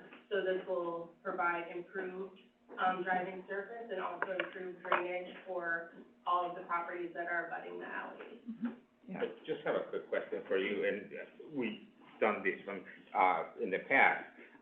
You said these were already approved, so we're just approving the amount of money. Is that amount of money, similar historically to the new construction of alleys in other alleys that we've done in the past? Yeah, so we look historically at all of our alley improvements, and so as of right now, the cost is typically around $270 per square yard of improvement, and that's all in, including full. Drainage and all of that, okay. Yeah, I had one question about this. Well, two. One is, I'm just curious, and I'm sorry if this was in the summary of it. Full disclosure, I didn't read the alley ones, because I feel like we voted on alleys before, so I apologize. Is this one where the neighborhood is splitting are the neighborhood splitting the cost? No, so this is the total cost coming from the entire The alley. city's covering the whole thing? Correct. And then my one other question was, why the difference in cost? If there was just one of the alleys is longer, or? Yeah, so that Lake and Darrow alley is actually longer. It does have a full, 2 separate sections, north, south, and east-west. That Simpson, Ashland alley is just a north-south section, so it's a little bit smaller than the Lake and Darrow. Yeah. And so that's based on $270 per square yard, so the area is just larger on the Lake Darrow alley. Got it. Do we have a motion to, how about, let's start with the Lake and Darrow Alley.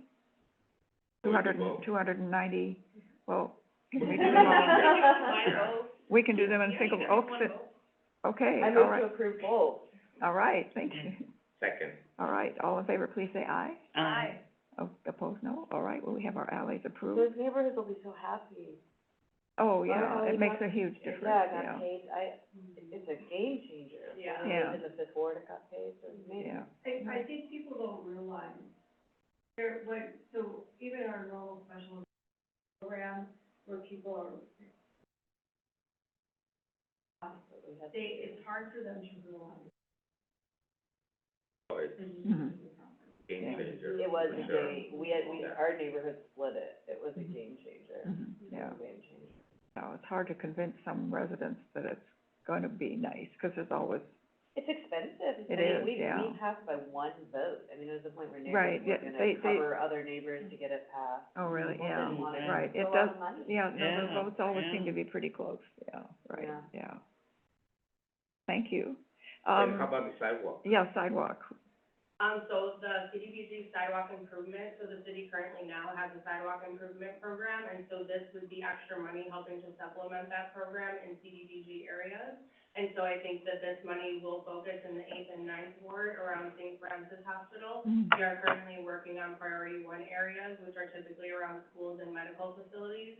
So this would help to improve sidewalks in that area. mhm, great, So this is not a particular sidewalk that we're approving, it's just like administrative fund? Yeah, so a general area, and then we follow our typical sidewalk improvement program, the criteria for sidewalk replacement, in that specific area. I thought this covered a certain area. Remember talking about on Simpson. There's Was two it- different types, there's the sidewalk gap infill and the Oh, sidewalk oh. improvement program. Oh, And oh, this year, okay. the team's applying Okay, to so that Mhm. was the gap, sidewalk improvement. okay. mhm. So when we say area, we mean basically the blocks that are adjacent to the hospital. Directly Yeah, adjacent so to what the the school or sidewalk the, pouring or the the hospital, St. Francis, Mhm, we would be fixing sidewalks. mhm, mhm. I live around there, so I'm just trying to picture the sidewalks in Mhm. my head. Right, yeah. So if we have a motion to approve the $100,450. So moved. Second. All in favor, please say aye. Aye. Opposed, no, thank you. Thank you very much for Thank you so sitting through our meeting. Sorry, Okay. we held you up so long. So now we have, a vote, we need to have a motion to recommend approval of the draft 2024 action plan to the city council following receipt of the 2024 entitlement grant amounts. This is the entirety This of what is, we did. this is that, List, that, the well, it's, percentages. it's the action plan, right? It's that, Yeah, it's that so- document We started the meeting by with public discussing and comment. approving the allocation by percentage, you know, on that, which is a core part of the draft action plan. You've approved now some of the projects that are included in the draft action plan, not all of the projects are action plan related, because they're not all. Now you're moving on to just approving the draft action plan as a whole, the 60-plus page document that is describing, how we're setting the goals by percentage and what those dollars amount are meant to do and what program they will be used, which a lot of them were the ones that we just. So, yeah. This, but essentially. I did scroll through it the other month. Thank you. Yeah, We right. appreciate it. Yeah, We know. right.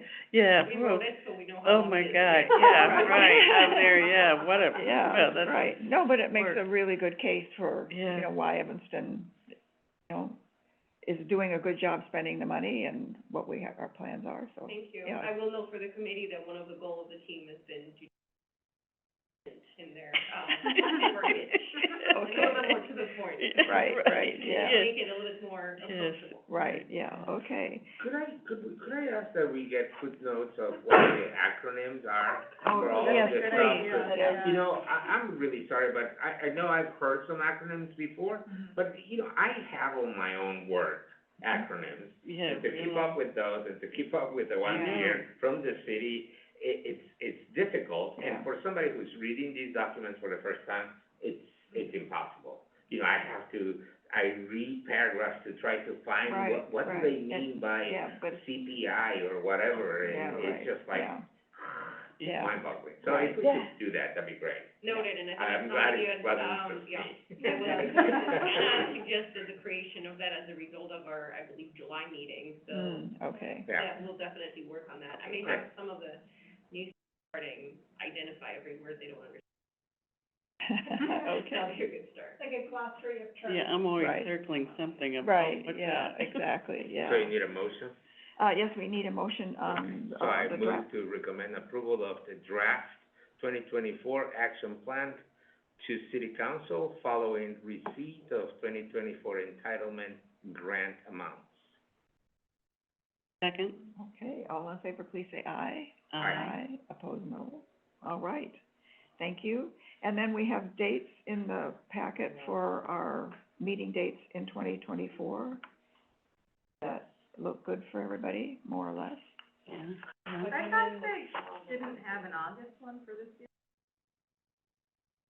We didn't have one, but it was new for this year, so we, elected to schedule a meeting, and if the council decides they wanna cancel, we will cancel.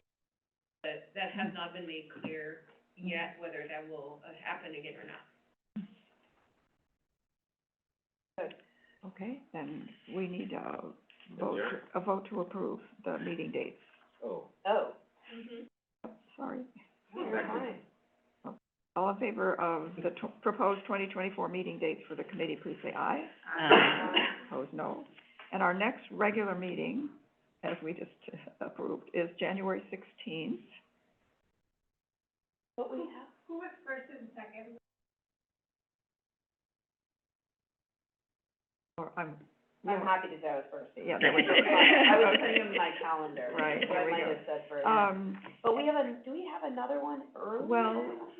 well, what's We gonna happen, haven't said. we're going to be, after the first of the year, so right now, the landlord-tenant ordinance revisions are being, Withheld by legal. they're going over them at legal to make sure that they're cleaned up enough for us to then really think that we might have a final version to work with. Any news on that? We are, so they've had unforeseen, things happening, so we're actually meeting this week to and kind of like, So there's not actually a date yet to reschedule that? I do not have a date. My understanding is Liz, Williams will provide that as soon as she hears it back from legal. Right. The meeting is currently.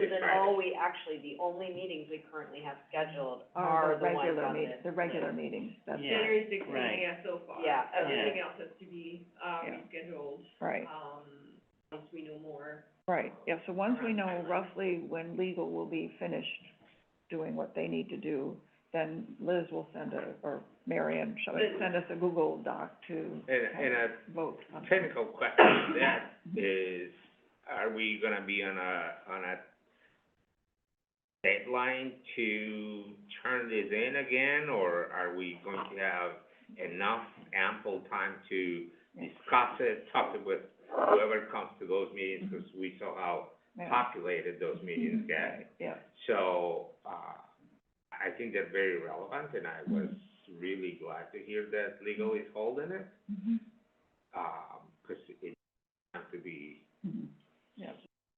digested in a much better way.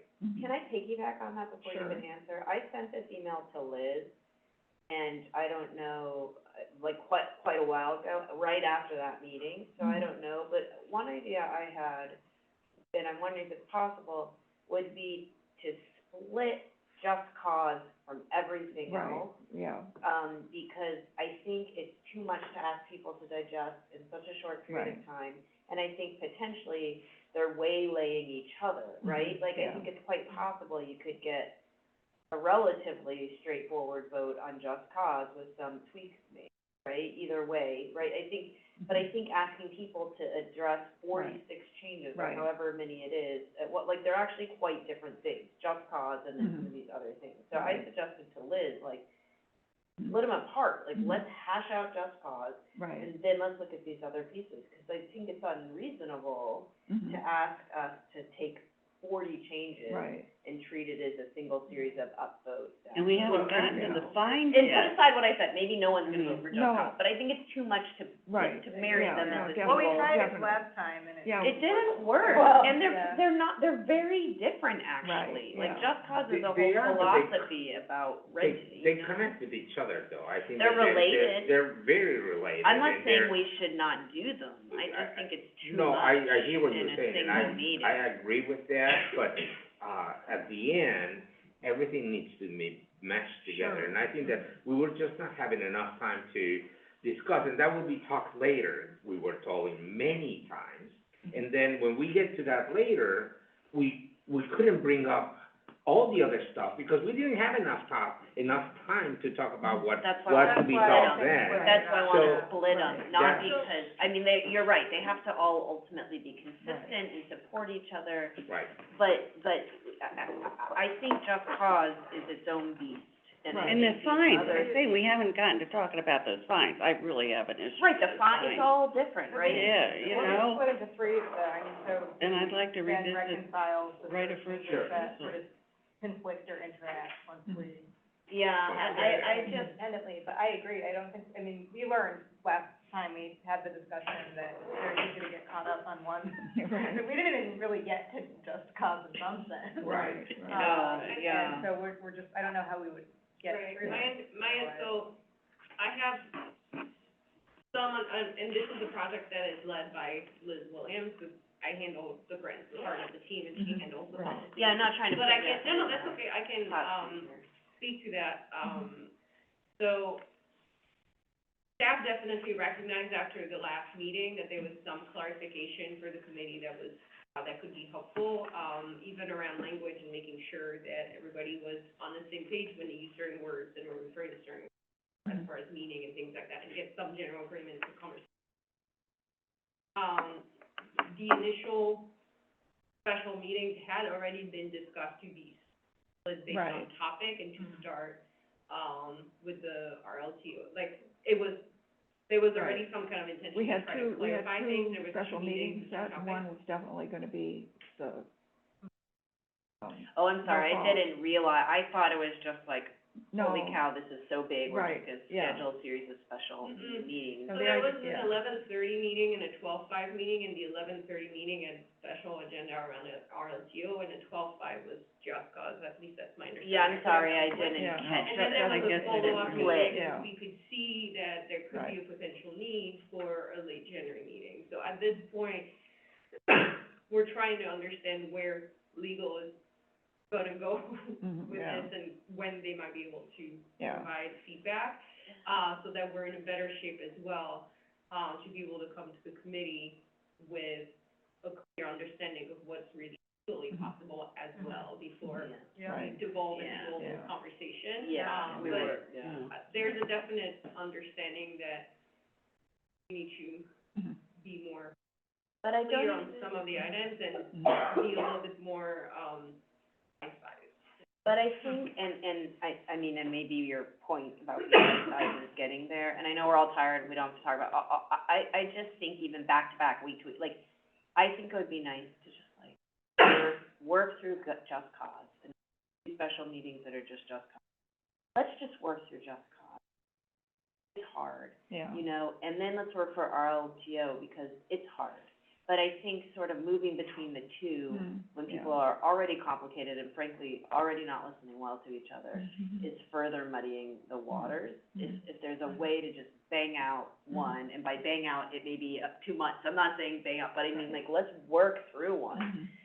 and then let's work through the other. Right. Because, like, This is not, Yeah, it's not, we are not not making easy progress, stuff. no, and we're, And- I don't think and we're Lugo, making progress. To your concern, No. we are not, we don't have a deadline that says we need to get this to council by. But that's what Later. happened in I that tell you, meeting, I that's felt, what I happened felt in that. totally bullied, during those meetings, Mhm. in pushing it through at a pace that it was really not, Right. it was impossible to come up to a good outcome of anything with the way that we were doing it. So, I'm glad we're having this conversation No, here, I but- agree, But, you know, 'cause, yeah, we will come to a consensus, and, you know, my reaction was, 'cause I felt that I was being bullied, and it wasn't the best one. The more I think about it, the more I hate many things I said, or the way I said them.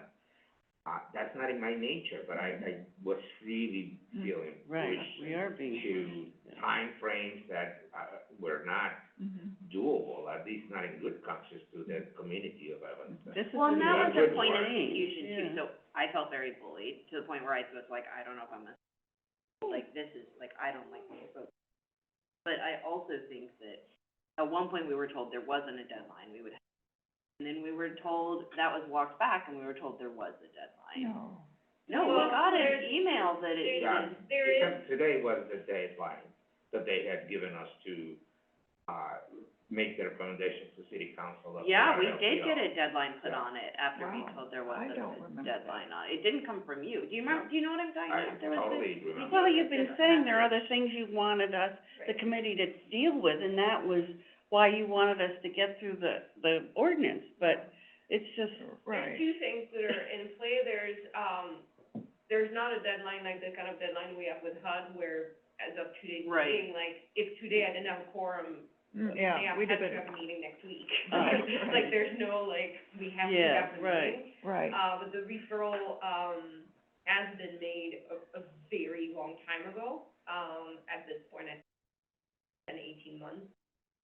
The referral for the landlord tenant, The referral revision? for the just cause eviction, that's coming from a referral specific. What do you mean by a referral? A referral is a council member making a proposal that goes to the referral committee, and the referral committee addressing Yeah. it and asking staff to I But thought the that it was thing very is, political. that's the thing, that's Yeah. optic, like, what did they teach you in med school? Your emergency is not my emergency, your emergency Yeah, is not my right. crisis, I like, don't wanna so there rush is you. someone Right. who wants this passed, but yeah, housing markets are complicated, and this is a meaningful policy change. oh, yeah. And It it is not as straightforward as it's being presented. And we need time, the reason we have been selected, especially those of us who are just civilians, is because we bring something to the table. And that, what we bring to the table has value. Mm-hmm. And I think what all of us are saying is that this is complicated and we need time. And then we are being pressured, bullied, not Mhm. to be allowed to have our time to discuss it, you know? And I'm also just like, this is just, I just don't like being spoken to that way. Like, I don't have a thick skin for this, you know? Yeah. It's, I'm out of my comfort zone when people talk to me certain ways, you know? Yeah. So that's just Yeah. me. No, Other people might, you know, get a high on the fight, and I just cower in the corner and No, I'm no, like, no. please be No, no. respectful, you know? No, So, I mean, there you was know. so much confusion at the one meeting, you Right. could tell among all of us, after the landlord spoke. And of course, Oh, and that, and. Hugo and I have he set it such off a the different wrong- perspective Yeah, on the landlord. things being realtors and landlords, you know, Yeah. but, He was a real problem. Yeah, yeah, But so I think right. the message here is that what I'm hearing, Mm-hmm. correct me Yep. if anyone disagrees, we need more time. Mhm. Maybe it would be helpful to work through things one at a time, I don't know. And we need to be treated with respect. Because none of us act our best selves. I mean, I don't know if I said anything, but at one point I was like, I'm done, I'm just walking. Like, I don't know if anyone heard me, but I said that, and that's not me being my Yeah. best self No, either, but no, it just right. felt like, Well, who are you well, to we'll talk hope, to me? we're gonna hope to not have to have a ton of public comment, because we can tell people we've heard from you, now we're ready to talk. I mean, we have to have some public comment, but, because that set the meeting off wrong, too, We I can think. limit, the limit of public comment to 50 Right, minutes yeah, in a row. I would also suggest that when we do special meeting, that a lot of start and go that happens in the committee. And that's public comment, and Yeah, no, by the yeah. time you adjourn is when you were just getting Right, somewhere. yeah, Yeah, right, that's right, a So longer you may meeting. want to consider having longer meetings to Oh, really get I to the think, core yeah, of your certainly the conversation. landlord, the, Yeah. the Just- no fault eviction thing will have to Yeah. be, So we will get, after the law department got through, we will get a whole new version with their changes in it, so we will. Will we also get track changes illustrating what's different? Yeah. I'm not sure about that, but I can't confirm. Yeah, I mean, it may not be, if it's really substantive, it may not matter. But I think the other thing is, like, we're saying it doesn't matter, like, we don't wanna play politics. Like, so this was referred to the committee 2 months ago, and you're Too bad. frustrated it hasn't been passed, much Well, less we passed the started way you in want it June, to. which is 6 months ago. 6 months Well, ago. we started in February. Yeah, the RLTO, I believe. But like, was you know, February. now we've had a legal delay, plus we've just dug in. Like, this is Yeah. how it is. We've And gotten to if the a council whole member part. feels like they're being disrespected for not moving sooner, welcome to the club. We all feel disrespected for not being given a chance to play our role that we have been asked by the mayor to play, which is to think this through, yeah. you know? So like, And part of I- being on a yeah, team, and on a And I don't committee. recall that we had deadlines on referrals anyway.